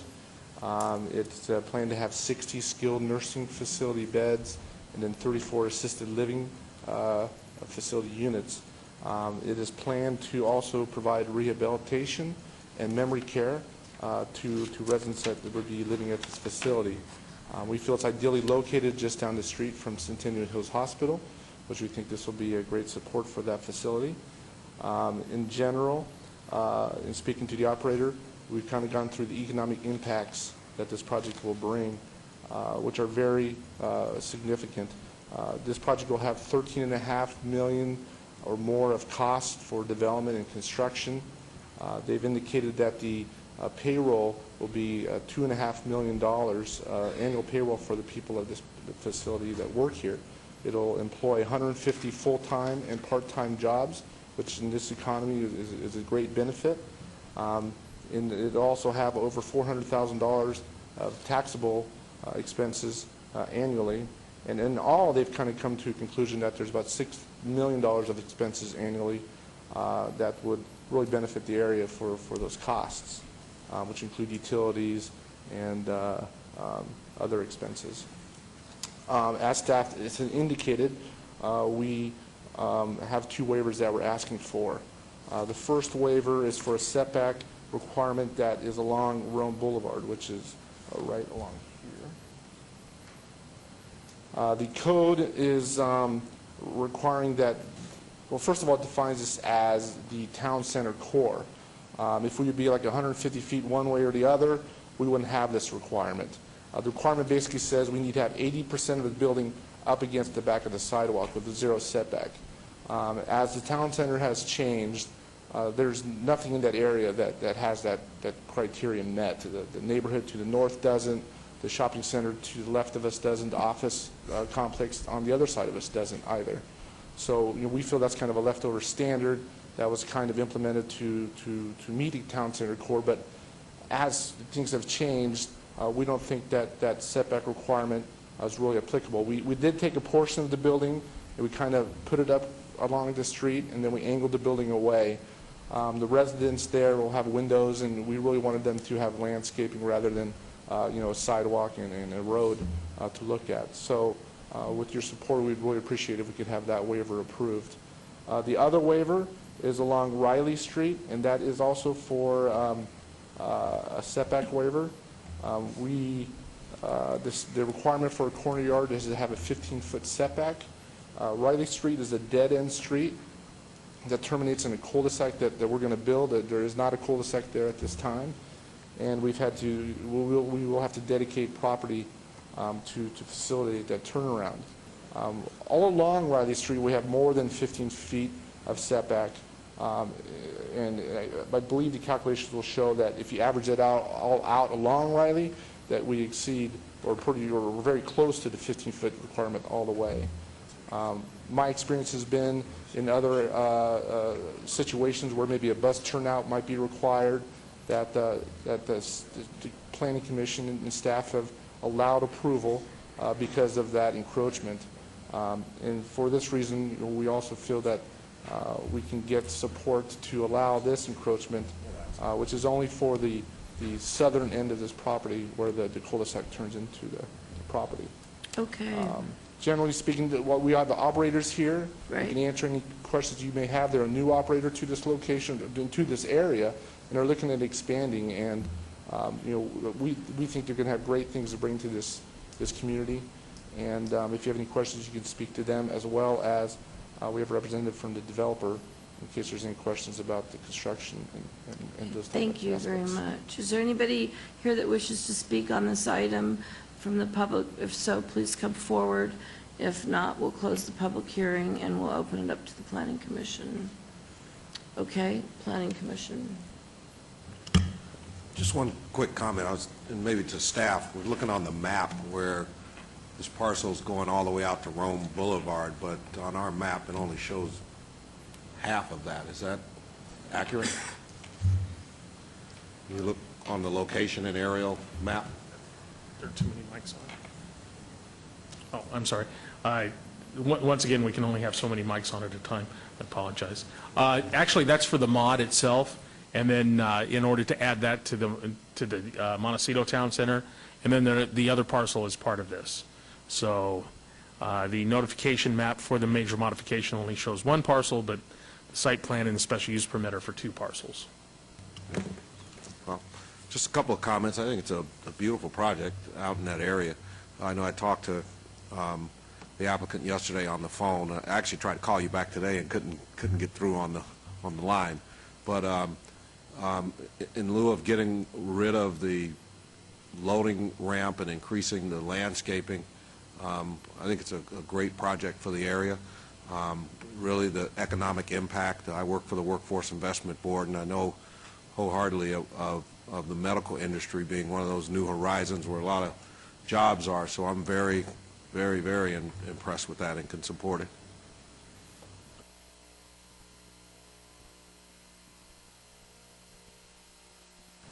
Thank you. Is there anybody else that wishes to speak on this item? The only thing that I want to say is, for the record, that I did get a phone call from Bob Schulman yesterday, and we spoke about this in great detail. And having an aged parent, I know that these places are few and far between. And what I like about it is the person can actually go from some assisted living into some skilled nursing, which is quite unique. Am I correct in saying that? Yes. Okay. And with the few waivers or whatever that whoever makes the motion, I'm going to support this item as well this evening. Thank you. Madam Chair, I spoke to Commissioner Moody, and he said that he was at the meeting and that there is another added condition that I'm not sure if staff stated or not, in addition to the screening, that you would restrict deliveries to certain hours. Oh, we did have a neighborhood meeting, and Mr. Moody, I felt, saw the project as very favorable. A couple residents came out, also had favorable comments to make. We were talking about the screening of the delivery area along Riley, and we talked about maybe having hours of delivery to be limited. Because we're going to be concentrating the delivery in the front of the building, where it's not along Riley, when we made that change, I think that kind of takes care of that. But nonetheless, I think if the council wants to, we could talk to the operator. I think there's certain hours where they expect the delivery to be anyway. Yeah. Clint Robertson, I'm the owner of 24/7 Long-Term Care and Rehab that'll be operating this. A typical nursing home, assisted living, most of our medical supplies, things like that, will come during the day by UPS or FedEx, things like that. The only thing that's out of hours typically is food, and it typically comes a little earlier in the morning because the staff during the day is preparing food and doing all the other things. So typically a food delivery might come at 5 or 6 in the morning. Everything else will be during normal business hours, but I can't control the food one. That typically does come a little bit earlier in the morning just because of there's restrictions we have with staff already preparing meals and being able to put things away and not getting in the way of serving the actual people that we're there to take care of. What's in the general area and restricting to the deliveries to certain time frames? What was Commissioner Moody trying to protect? Is there residential uses, or what's in the immediate area? Well, I think the thought was if across the street to the west, which is a vacant lot right now, and we feel that might be commercial, but it could theoretically be residential in the future. So if we were to deliver off of Riley, the concern was having trucks in that area that would impact that residential that would be across that street in the future. Just trying to look forward is what I think he was doing. But now that those deliveries will be coming towards the front of the house, they won't be seen by the residents that could possibly be there to the west in the future. And that's kind of why we took the driveway and everything out of there. It really didn't, I mean, there's not like a loading dock or anything of that nature for these type of facilities. So with that said, I think that answers his concern. So you're going to be loading off of Rome versus Riley? No, it will be in the front parking lot. Okay. If you look at this, the floor plan, the kitchen's like right in the front and middle, and so they would just come in at earlier hours and do the drop-offs there. Would it be possible to get the city clerk to pull up the map and have you point at that area for us? Which one, the floor plan or? The site plan. Oh, the site plan. This whole corridor right through here. If you could give us 1 second. Okay, go ahead. This whole corridor right through here, we designed, this square over here is really the nursing home section over here. So it's pretty much all patient beds along with some dining and nursing stations. This section here is the assisted living, with this corridor down the middle being the service that services both sides. So you have almost all your office staff, everybody in the middle here, and the kitchen sits about right here. So whether you came in here or here, it's about the middle drop-off for either area. Okay, thank you. Does anybody else wish to? You, Madam Chairwoman, I think he's kind of justified that. I think it's a reasonable request that, food has to come to the facility, and I don't foresee the delivery of this truck to be a noisy type delivery where you're going to hear and if I could, my dietary staff wouldn't even start to show up till like 5:30. It's not like I'm going to have somebody there at 2 in the morning to receive and put it away. My staff is not even going to be there till usually about 5:30 to start prepping for the breakfast meal. So, I mean, that's pretty much about the earliest that most nursing homes get their deliveries, about 5:30, because that's when the staff starts to show up for the kitchen. Yep. And I agree. And I think this item goes on to City Council, so in between now and City Council, if that is an issue, it could be taken up at that time as well. Thank you. We're ready for a motion. Madam Chairman, on item number 23, MOD 44703, I move to follow staff's recommendations for approval, and I think there was a couple condition changes on that one, if I'm not mistaken. The condition changes occur on item number 25. Okay, I'll wait for that then. So then go ahead and move to approve item 23, MOD 44703.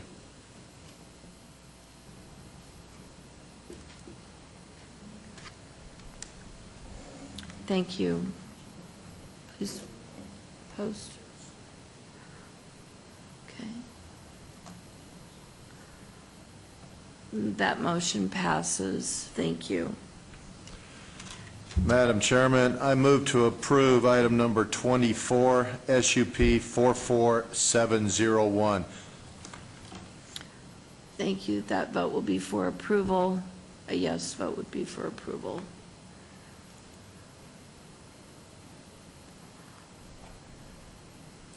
Do we have, oh, thank you. Please post.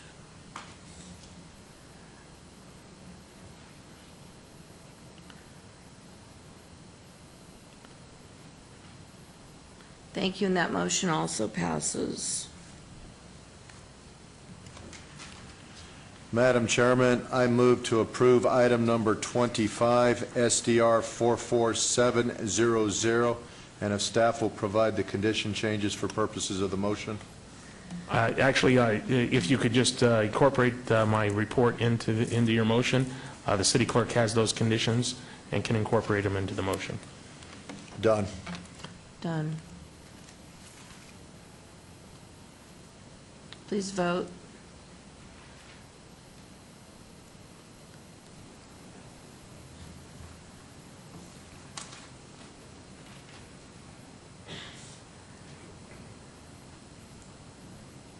Me. Thank you, and that motion passes as well, so thank you. Madam Chair, those items go forward to the May 16th City Council meeting. Thank you very much. Thank you. We're now moving on to number 26, which is variance 44657, applicant Warmington Residential Nevada Incorporated. Owner is Estancia Desert LLC, for possible action on a request for a variance to allow a 10-foot rear yard setback where 15 feet is required, and a 5-foot rear yard setback for a patio cover where 10 feet is required on 0.15 acres at 7950 and 7954 Blue Lake Peak Street. This falls in Councilman Ross's ward. Staff is recommending denial. Staff. Madam Chair, the two lots in question are smaller than the adjacent lots along the street. This is due to a design issue. There is sufficient area, the landscape common area to the east of the subject properties. It's approximately 6 feet wider than those for the adjacent properties to the south. The subdivision lots could have been created in a way that a residential product would fit on these lots. As such, staff finds this to be a self-imposed hardship and recommends denial of the application. Thank you. Good evening, applicant. Please state your name and address for the record.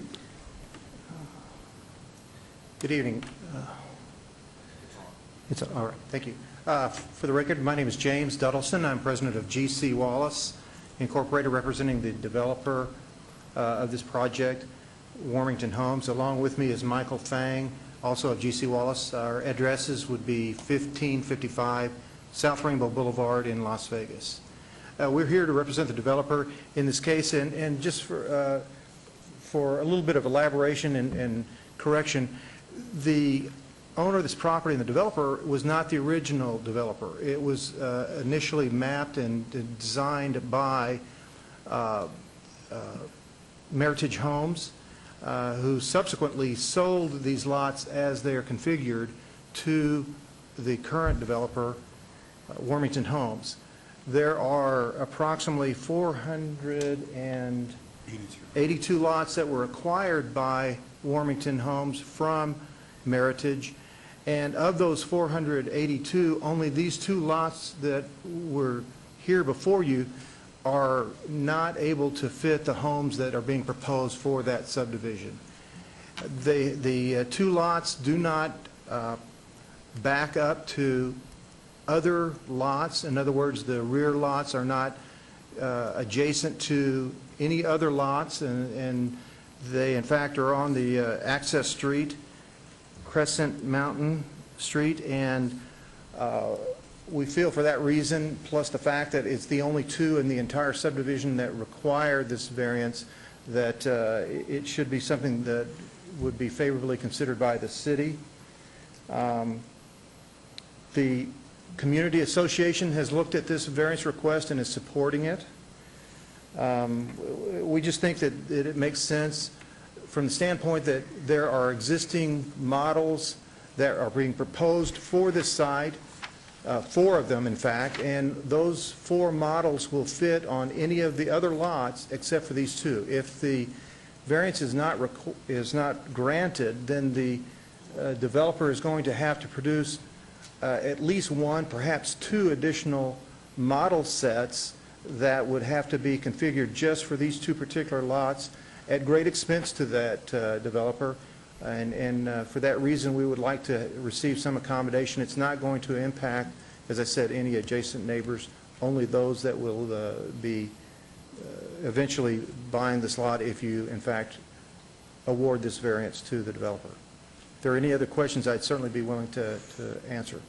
Thank you, James. Is there anybody else here that wishes to speak on this item? If so, the public hearing's open. If not, we'll close it up and let the planning commissioners talk about it. Madam Chairwoman? Yes. Just another disclosure. Mr. Duddleson, I know Mr. Duddleson, we both serve on the on the Las Vegas Area Council Boy Scout Board. But I have not spoke with Mr. Duddleson on this item, and I feel that I could vote without prejudice. Right. Does anybody want? Yeah, Mr. Chairman.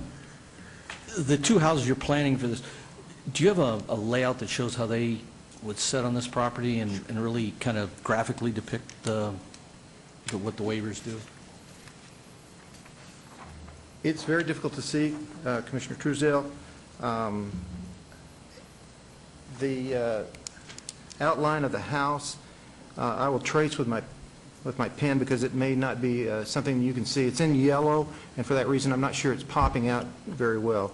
But let me just trace the outline of the house is this.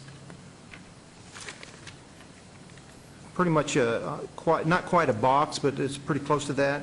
In addition, there is a covered patio that also is a aspect of this variance request because the covered patio will also be an encroachment into the setback requirements. For the other house, it's very similarly situated. There is the square for the house, and then the variance for the covered patio is here. But based on what you're showing us, there's a significant entry feature, landscaping-wise, from whatever, Crescent...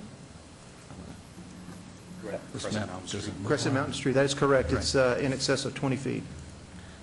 So it's not really, we're not talking about something that's backing up to another house or impacting another property owner.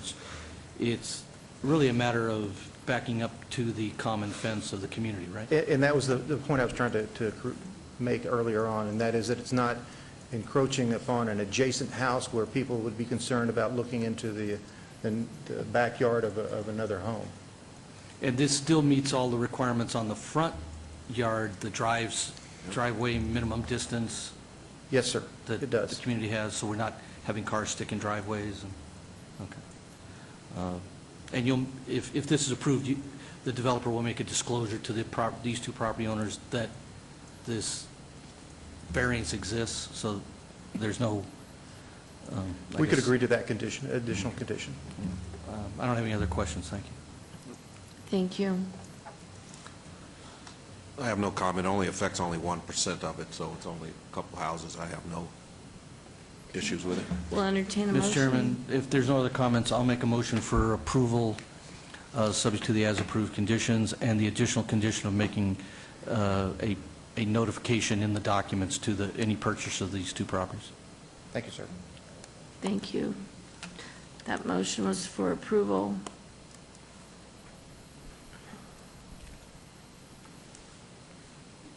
And that passes. Thank you very much. Have a nice evening. Madam Chair, that item is final action in the absence of an appeal within 10 days.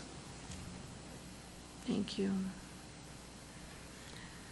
Moving on to number 27 and 28, variance 44-710.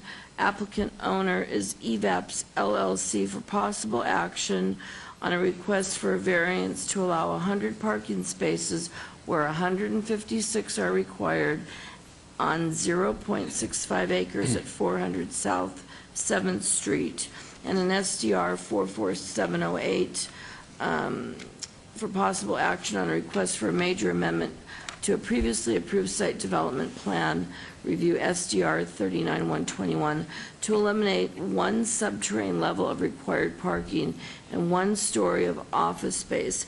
Both of these lie in Councilman Coffin's ward, Ward 3, and staff is recommending denial on both of them. Staff. Madam Chair, previous approvals for the site included an amendment to the original SDR that removed 1 level of parking, which was accompanied by a variance for parking to allow 160 spaces where 184 spaces are required, a 24-space deficiency. This proposed amendment to this plan will retain the approved building footprint, but will remove 1 subterranean parking level and 1 floor of office space to provide a 4-story, 73-foot-tall building with 46,800 square feet of office space. The proposal will require a variance to allow 100 parking spaces where 156 spaces are required, a 56-space deficiency. Because of the deficiency of parking, staff recommend denial of the requested site plan review and finds that the accompanying parking variance is self-imposed and recommends denial of that also. Thank you. Applicant. Good evening. Jay Brown, 520 South 4th Street, representing the applicant, and with me is the applicant's architect. As staff has stated, we're asking for the approval of our amendment of the site development plan, as we are going to remove 1 subterranean parking level and 1 floor of office space. In addition to the 100 parking spaces in the building that staff referred to, the applicant has leased a piece of property about 50 feet, 1 lot away to the south, that will hold 25 parking spaces. This lease is for 10 years, I believe, with a 10-year option, and the applicant has also received the right of first refusal to buy that property. This would significantly reduce the parking deficiency. In addition, the building is going to consist of a number of law firms, professional tenants, and we believe that 125 parking spaces is sufficient for this type of clientele. Notwithstanding that, I would point out there's metered parking in front of the property. I've driven by there. It seems to be vacant parking spaces throughout the day. And I'd also point out, and staff can correct me, I think we're about a block or 2 blocks from a downtown Centennial plan where we wouldn't have a parking problem if we were in that area. In any event, I'll turn the microphone over to the architect, and he'll briefly describe the new site plan, which is very much like, as staff has stated, the old one. Kastidis Shekhavicius, Design Cell Architects, 10777 West 1 Avenue. The reason for this change in the plan is primarily because once the plans were completed and the construction bid came in, it was clear that the geological conditions on this site weren't require very expensive construction. That means underground water is only 10 feet deep. And subterranean parking on the entire site, it's more or less like you would need to build a boat, and that holds that hydrostatic pressure away. And the cost of doing that is they're not comparable. They're unreasonably high. Everything is possible, however, but it was simply unreasonably expensive to build, and it would not be possible to finance through the banks this building just because it would not appraise to the construction value. Actually, it was significantly below construction value. So the the reason for, one of the ways to reduce the cost of the building and maintain it was to try to assess the actual requirements, what the law firms require for their clientele and for the parking. And we found out that, with 100 spaces on site in the structured parking and additional 25, that's pretty much will take care of of the staff, or projected staff, what will be there. Additional, the clients, there's ample, as Joe mentioned, ample of street parking, which is almost always vacant in this area. And we feel that will satisfy all the visitors to the firm. So by reducing the square footage of the building, we also reduce the overall requirement for parking there, and we feel that would be sufficient for this property. Thank you. Is there anybody else that wishes to speak on this item? If so, please come forward, state your name and address for the record, and let us hear Mr. Farlow. North 19th Street. I understand the problem, but I'm real disappointed because I really liked the original design. Maybe he could go down another 25 feet and put a swimming pool in.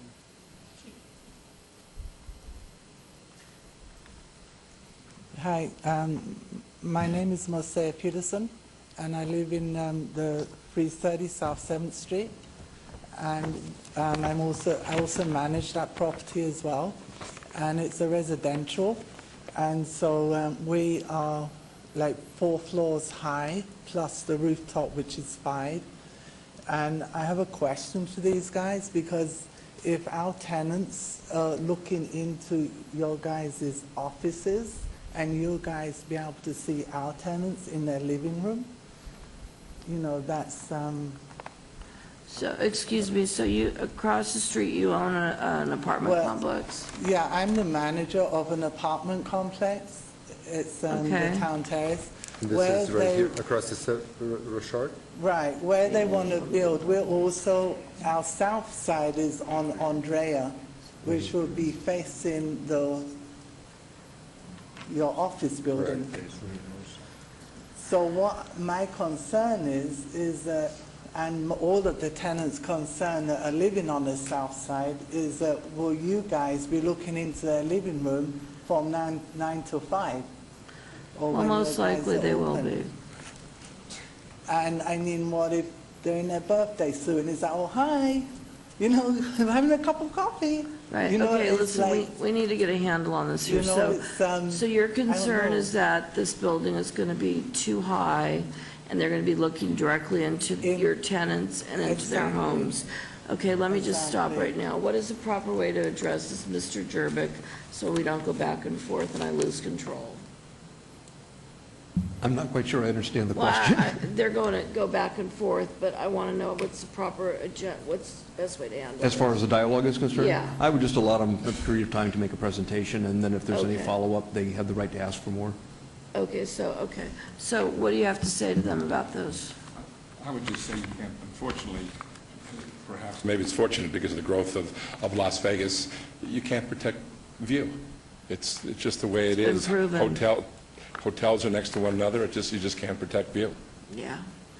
Yeah, we've seen that before with big buildings. So yeah, unfortunately. It's not the view that we're concerned about. It's our tenants' privacy. Well, right. Will they have to close their blinds all day long until their office is closed? That's right. Madam Chairman, could I make a suggestion, and that is to have the applicant has spoken, has made their presentation. Anybody who's speaking in opposition should complete their entire presentation. And rather than have this go back and forth as a tennis match, just get it all out, say all the concerns, then return to the applicant and give them an opportunity to respond. Okay, and then what about my friend here, Commissioner Truesdale wants to say something? I can wait till they're done. He can wait. Okay, go ahead. So your concern is that they're going to be looking right into the tenants' apartments. They're going to be seeing right into their living rooms. Right. Because we don't have a window there we have the patio sliding doors. Right. You know, so they're going to be directly seen into each of the living rooms. Okay, Mr. Brown? I'm through. Thank you very much. Thank you very much. Okay, we're gonna, is there anybody else here that wishes to speak on this item? Sir, did you want to say anything at all? Or she said it? No, he's Okay. also one of the tenants as well. Okay, so we're going to close the public hearing, and we're going to let Commissioner Truesdale take a stab at this one. Madam Chair, I do understand the concern that this lady has concerning the visual impact of another building across the street in the down. It's one of the blessings and curses of urban development. Great cities in the world have 4-story downstairs. You can go to any city and look across the street, and I guess if you're enough of a voyeur, you can look in the window. But I would suspect most of the people in this office building are be looking at their desk, working most of the day. But it's not appropriate for us to under land use, dictate views, because view is not something that isn't guaranteed. Property can go up, everybody has property rights. But I would hope that this building, if they have a good energy management system, will have blinds or window coverings, and I would also hope that your tenants, in good taste, would have window coverings. But there, again, people have the right to open their windows, and sometimes the view we get is not the view we think we get. Right. Oh. We can't go back and forth, but I understand your concern. It's just, it's not an appropriate concern in the urban core to restrict or to impose unrealistic restrictions on a building such as this because of the building adjacent to it. Right. Thank you. Thank you. Does anybody else wish to speak on this or make a motion? Just a comment. I think when this was originally approved, it was approved at a higher height than what it is now. Is that correct? That is correct, Commissioner. It was 5 stories previously. They were reducing it by 1 story.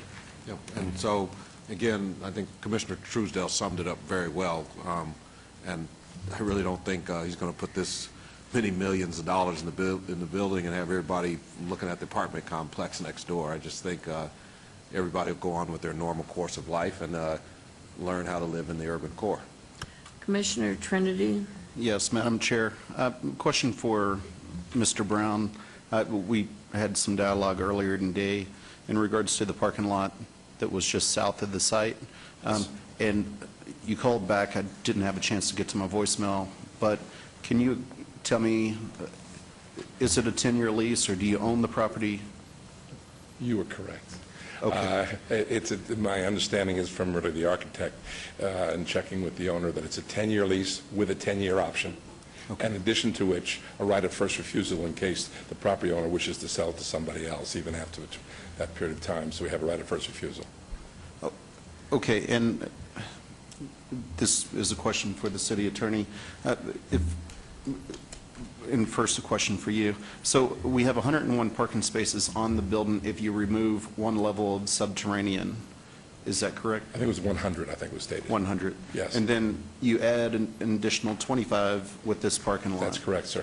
And then where's the 4 spaces that you're talking about in your justification letter? If you rearrange a driveway, you could add 4 more parking spaces? The spaces mentioned, if you can see this plan, there's additional spaces that can be street parking spaces. No, that's not what I'm referring to. In your justification letter, you did some 25 plus 100 plus 4 plus 19 equals 159. Right. Those additional spaces where we're talking is the street parking that's right adjacent to the building. By the existing residences had existing driveways, which prevented additional street parking to be there.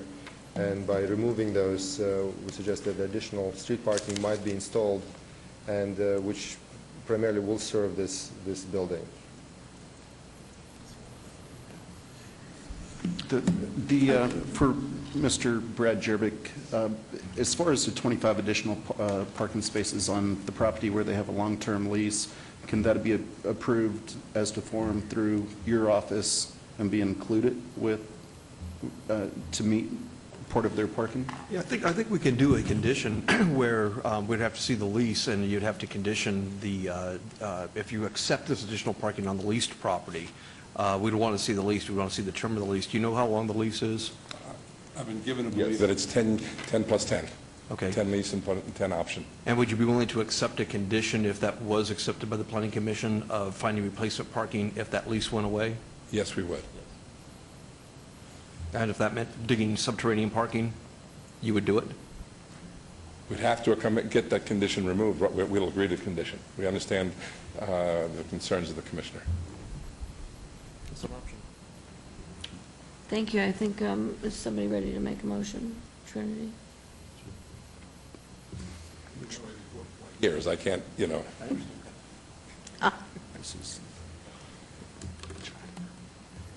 Madam Chair, Yes? I'm willing to jump out there if necessary. Okay. Okay, in regards to item number 27, variance 44710, make a motion to approve the request subject to all conditions. And I would ask that an additional condition be that the lease be submitted to the city attorney's office and be in a form and for a duration acceptable to our office. As the maker of the motion, I accept that. Thank you. Oh, I'm sorry.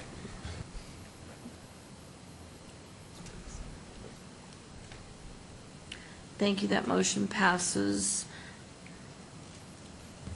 In regards to item number 28, site development review 44708, make a motion for approval subject to all conditions.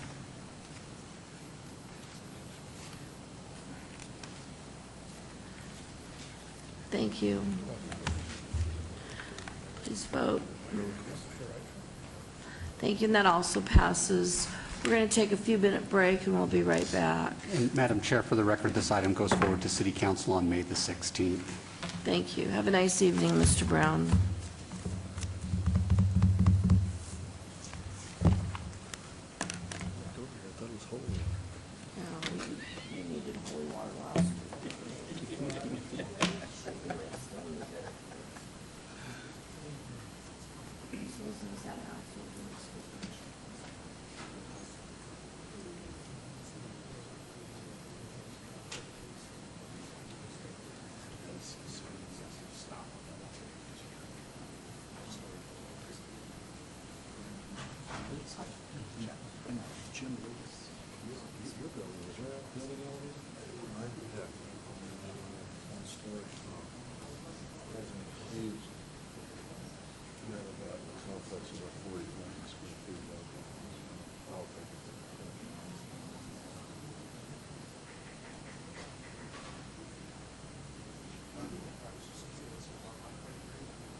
Short time.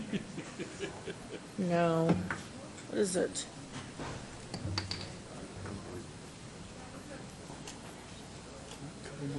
Gwen, no more stop until we get home. No. I'll pass on that, but thank you. What? We'll be getting started again in just a few minutes, so, Every single time. Wouldn't miss a meeting for the world. I am. Believe it.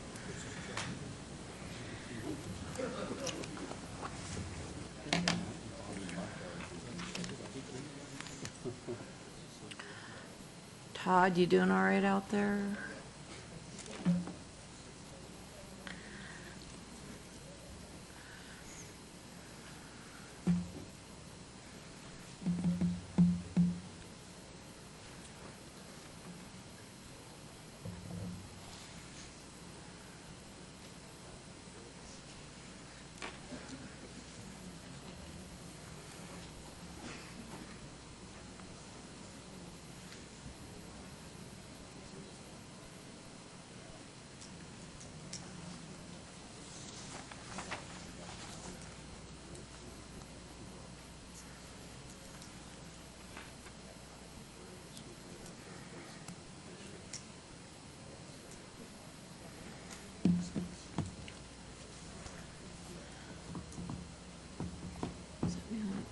Is he waving at me?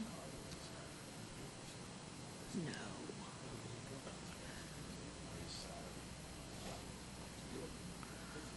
I have to wait for that man to wave at me. Okay, we're ready to start. Now we're back on number 29, which is SUP 44551. The applicant is Odds and Ends Are Us Liquidations. The owner is the Red Feather Property LLC. For possible action on a request for a special use permit for a proposed second-hand dealer, household items, use within an existing shopping center at 3281 North Decatur Boulevard, Suite 185. This is in Councilman Ross's ward. Staff is recommending approval. Staff. Chairwoman Quinn, this is a request for a special use permit to allow secondhand dealer use within an existing shopping center for the retail sales of household items. The proposed use can be conducted in a manner that is harmonious and compatible with the surrounding uses and meets all requirements of Title 19.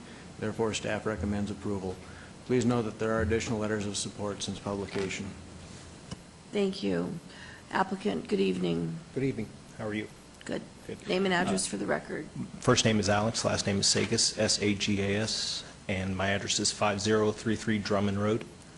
Now, I'm representing my wife and myself, and my wife apologizes that she can't be here tonight, but we have two young ones at home, and it is a school night. So I get it. We're open to any questions that council may have, and... So you agree with all of staff's recommendations? Yes, You're ma'am. fine with everything to go?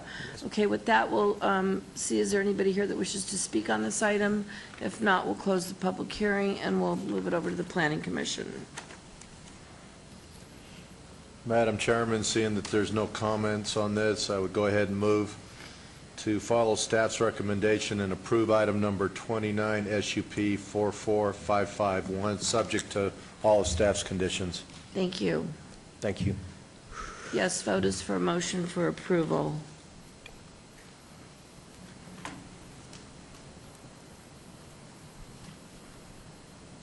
Thank you, and that motion carries, and it will go to City Council on. Actually, Madam Chair, that item is final action Oh, in the good absence for of an you. appeal. Thank you very much. Final I appreciate action. it. Right Thank on. you. Okay, the next one is SUP 44658. Applicant is Sam E. Hamika, owner, DI Properties Incorporated, for possible action on a request for a special use permit for proposed beer wine cooler off-sale establishment within a proposed 1,440 square foot convenience store at 3020 East Bonanza Road, Suite 150. This is in Councilman Coffin's Ward 3, and staff is recommending approval. Staff. Chairwoman Quinn, the proposed special use permit request is for beer, wine, cooler off-sale use in conjunction with the proposed convenience store, and it is located within a shopping center. The proposed convenience store has an overall area of 1,950 square feet, but only 1,440 square feet of the area is devoted to the display of merchandise, which meets the conditional use regulations of Title 1912. The proposed beer, wine cooler off-sale use meets the special use permit requirements of Title 1912 and is compatible with the adjacent commercial uses. Therefore, staff recommends approval. Please note that there is an additional letter of support since publication. Thank you, Mr. Gepke. Good evening, sirs. Please state your name and address for the record. Sam Hamika, 5164 Mountain Foliage Drive, Las Vegas, Nevada. I'm the applicant, and I agree with the staff recommendations. Thank you very much. Is there anybody else here that wishes to speak on this item? If not, we'll close the public hearing and we'll open it up to the Planning Commissioners, Commissioner Trinity. I have no comments on this, and if nobody else does, I'd be willing to make a motion to follow staff's recommendations for approval on item number 30, SUP 44658. Thank you. Thank you.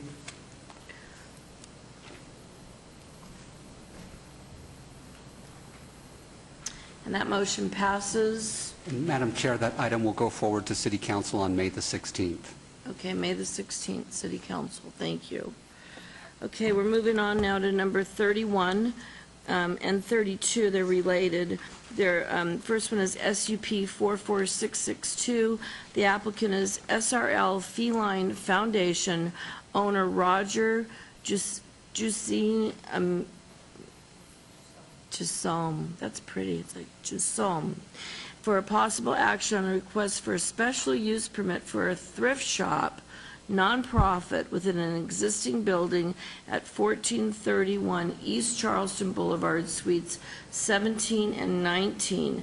Staff is recommending approval. This is in Ward 3, Councilman Coffin's ward. The related item is SUP 44663 for possible action on a request for a special use permit for a proposed animal hospital, clinic, or shelter with no outside pens within the existing building. Staff recommends approval on this as well. Staff. Chairwoman Quinn, the applicant is requesting special use permits for a thrift shop, nonprofit, and an animal shelter with no outside pens. The thrift shop will assist in funding the shelter, which is limited to no more than 6 cats at any time, as depicted in the submitted plans. This is a small strip mall in a C1 limited commercial district, which allows such uses with approved special use permits. The subject site is parking impaired overall, but the change of use to a thrift shop and animal shelter will not result in any increase in required parking for the site. Staff recommends approval as the use meets all requirements of Title 1912 and is compatible with the surrounding development. Thank you, Mr. Gepke.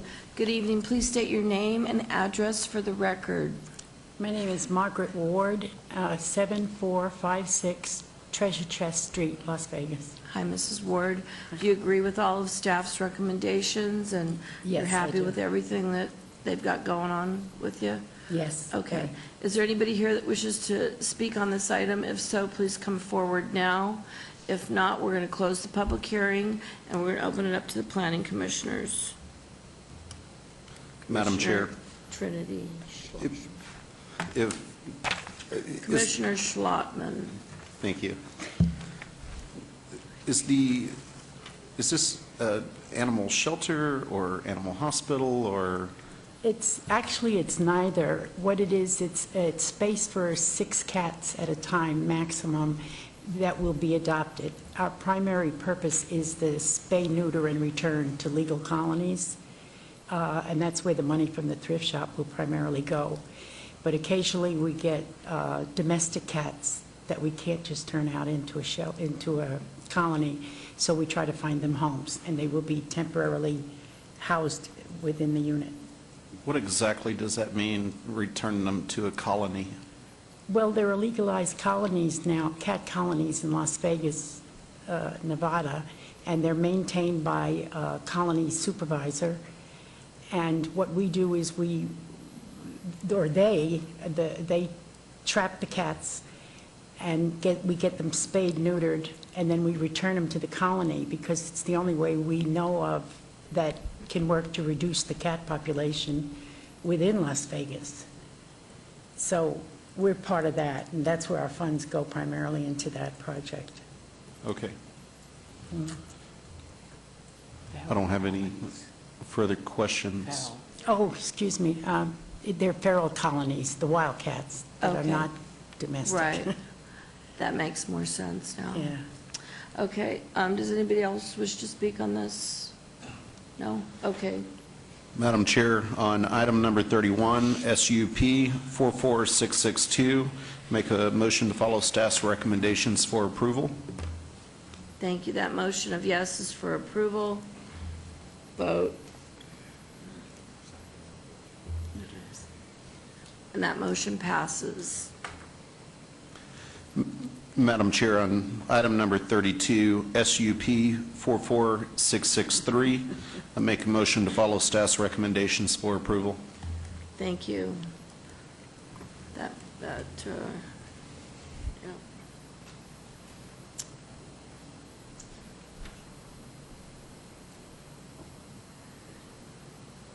That motion also passes, and will go to, Madam Chair, this item will go forward to City Council on May the 16th. so May the 16th, you have to go to the City Council. That's all right. That's Okay. Thank you very much. Thank you very much, all of you. Thanks. Have a nice evening.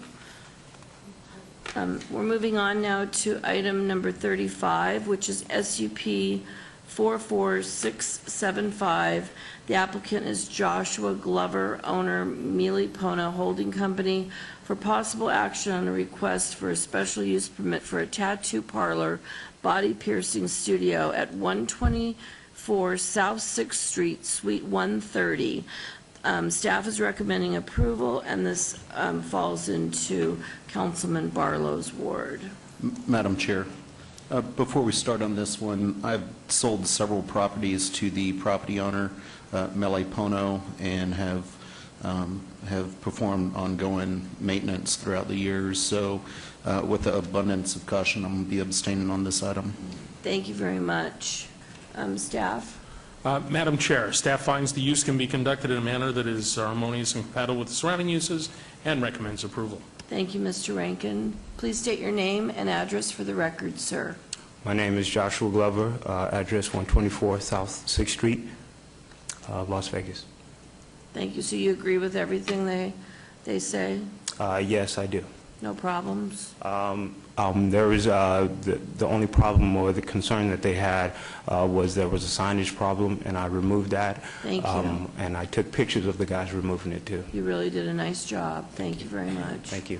Okay, is there anybody here that wishes to speak on this item? If not, we're going to close the public hearing, and we're going to open it up to the Planning Commission. Commissioner Goins. Madam Chairman, without any further ado, if there's no questions, I may let the brother put Ward 5 on my gun. Oh, Lydia would absolutely kill you.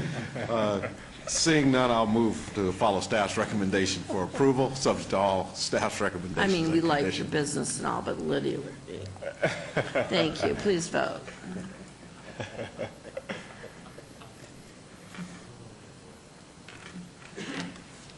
That motion passes. Congratulations, sir. Good luck to you. Thank you very much. Madam Chair, that item is final action in the absence of an appeal within 10 days. Thank you. Thank you, sir. Moving on to number 36, which is SUP 44698, is applicant Thomas Bomblauskas, owner Michael R. Evans Family Trust et al., for possible action on a request for a special use permit for custom and craft work with a waiver to conduct work outside of an existing building at 1511 South Main. This is in Councilman Coffin's ward. Staff is recommending approval. Staff.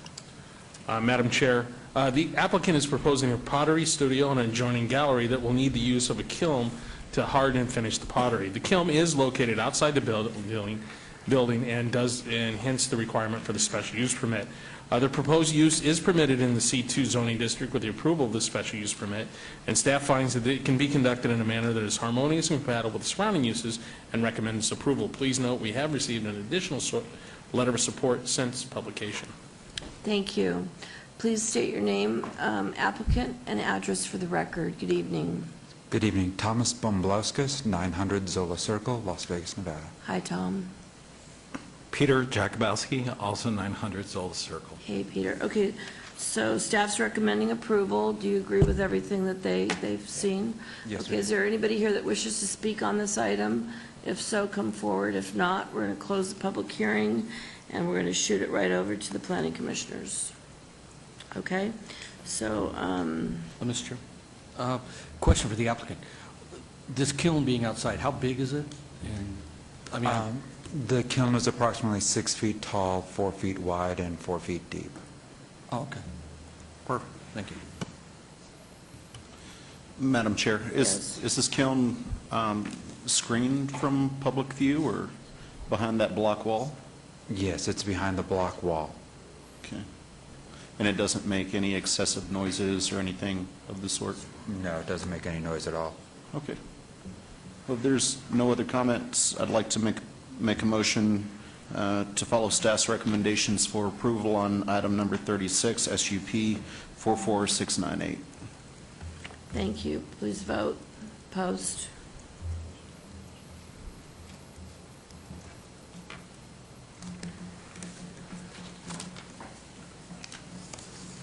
Thank you, and that passes.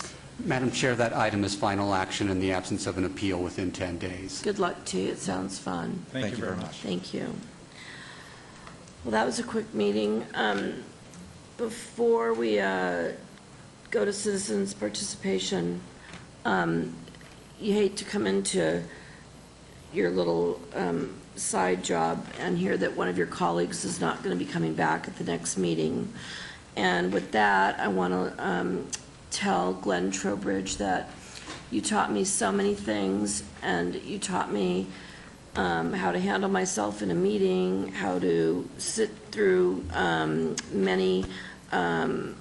you sat with me through many meetings with developers, not because you needed to be there, but because you wanted to help me learn. And I just think you're a great guy, and I think that this is the part of this Planning Commission thing that I personally don't like, because one day it'll be me, and then one day it'll be someone else. But the bottom line is we really care a lot about each other up here, and we look forward to seeing each other, at the end of the month or at the second Tuesday of the month. And for me, it's not going to be the same, because Glenn, you're my trusted friend, you're a colleague, and you're a great boxing referee, but you've been a fabulous planning commissioner, and I think your ward is going to suffer with you being gone. With that, I love you. Hey, Mr. Chairman. It's hard for people who don't understand what planning does, what land use is, and what it takes to sit on these commissions, spend countless hours, and it's certainly not because you're doing this strictly for a pat on the back. You do it because you care about a city. And Glenn has worked with the county for years prior, and in many jobs, and many careers actually, and his time on the Planning Commission has been enlightened. He brings a lot of knowledge, a lot of expertise from all areas, and the Planning Commission will be a little less than it is today with him leaving, and I just wish him the best.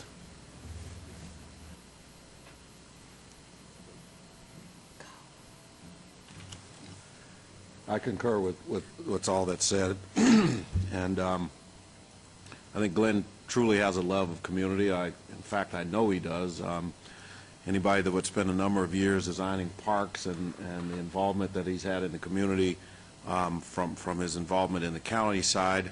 I also know him as not only a commissioner but a dad who has a love of life and a love of family. So although it's going to be sad to see you go, I hope you'll join in with Commissioner Evans and Commissioner Steinman and be part of that distant commissioners, but yet still come down and see us and grace us with your presence every now and again. So we look forward to seeing you.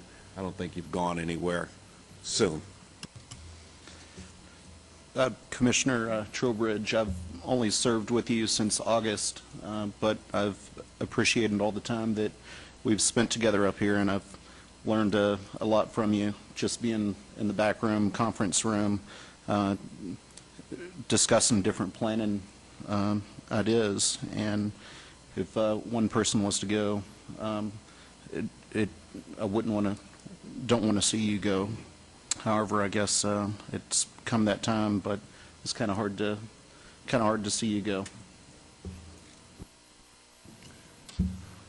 Glenn, it's been a great pleasure. I've really enjoyed serving on this board with you. I've enjoyed the numerous conversations outside before we go into the meetings. I've really enjoyed listening to you during the meetings. I think you've brought a great expertise to this board, and I echo what Commissioner Truesdale said, that this commission is definitely going to be, I'm going to go a little bit more than what he said. It's going to be a lot less, not just a little less with you no longer here. It's been a pleasure. I, too, want to add my gratitude to you, Mr. Trowbridge, for your years of service here on the Planning Commission. It was a bit of a surprise to me to learn tonight that you would not be with us any longer. You've been with us since 2005, I believe, and have also served as the chairman of the Planning Commission and always led the meetings with such eloquence and such grace. I appreciate your thoughtful consideration of all the cases that you've had before you. Being a planning commissioner is not an easy job. You have a lot of difficult questions that you all have to answer and resolve and address, and so again, I do appreciate your thoughtfulness in doing that.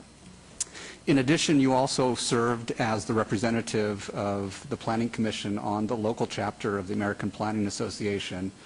For 2 years you did that, and appreciate you coming and providing your comments and your input and your support of that organization as well. As someone who has dedicated himself to a life of public service, even though you're leaving us this evening, I'm sure this will not be the last time that we work with you. I think one way or another we will see you again. So, Mr. Trowbridge, again, my appreciation. Well, I'd like to thank each and every one of you for your kind comments, but I too have to do a lot of thanking right now, and I would like to thank the planning staff and recognize the professional job they do in trying to provide responsive professional service to the applicants as well as the residents that are impacted by the proposed developments. Not always a difficult or not always an easy task, but it seems like everyone is willing to work with the residents and the applicants to come up with a compromise position and identify some conditions that make the impact of the development a lot less than what it would have been had we not had the professional input of the planning department. I think that the city of Las Vegas and the residents of Las Vegas are far better off for having such a professional planning department. I have enjoyed working with you folks for 7 years. I'd also like to acknowledge and thank the Planning Commission members for their hard work and dedication. They understand more than anyone else listening or hearing my voice now how difficult being a planning commissioner is and what it really involves. You know, the extra night meetings, the meetings with applicants, the meetings with HOAs, the ad hoc neighborhood meetings that get together, the people that have their heels dug in opposition or in support of a particular project when there's got to be a way to make it a little more palatable for everyone. But you know, those often agonizing meetings are now over for me. I've done it for 7 years and had a good time, and that's fine. I would also be remiss if I didn't recognize our 8th commissioner, who has the guts to say things periodically that those of us sitting here in a seat with a responsibility for being politically correct to the residents of our respective wards. I know that the residents of Ward 2 have benefited from the overall work of the staff and the planning commissioners, but there were occasions where some comments made by our 8th commissioner have helped out the commissioners or the residents of Ward 2 also. And so I'd like to thank Todd Farlow for his comments and works. He does a great job, and I wish that we had more concerned citizens like we do Mr. Farlow. And I would be the first to submit your name for my replacement. Thank you. Thank you. It's this time now where we have citizens' participation, where anyone from the public can come up and speak about the agenda. No subject can be acted upon by the Planning Commission unless the subject has been on the agenda and scheduled for possible action. If you wish to be heard, come to the podium, give your name for the record, Mr. Farlow, give your address for the record, Thank you. Mr. Todd Farlow, There we 240 go. North 19th Street. Thank you. Glenn, it's been a pleasure. You can come down here with me and bitch and moan now in the front row. I love you, man. It's been some great times. Now, my duty. What the hell? Does he always give the to-go thing?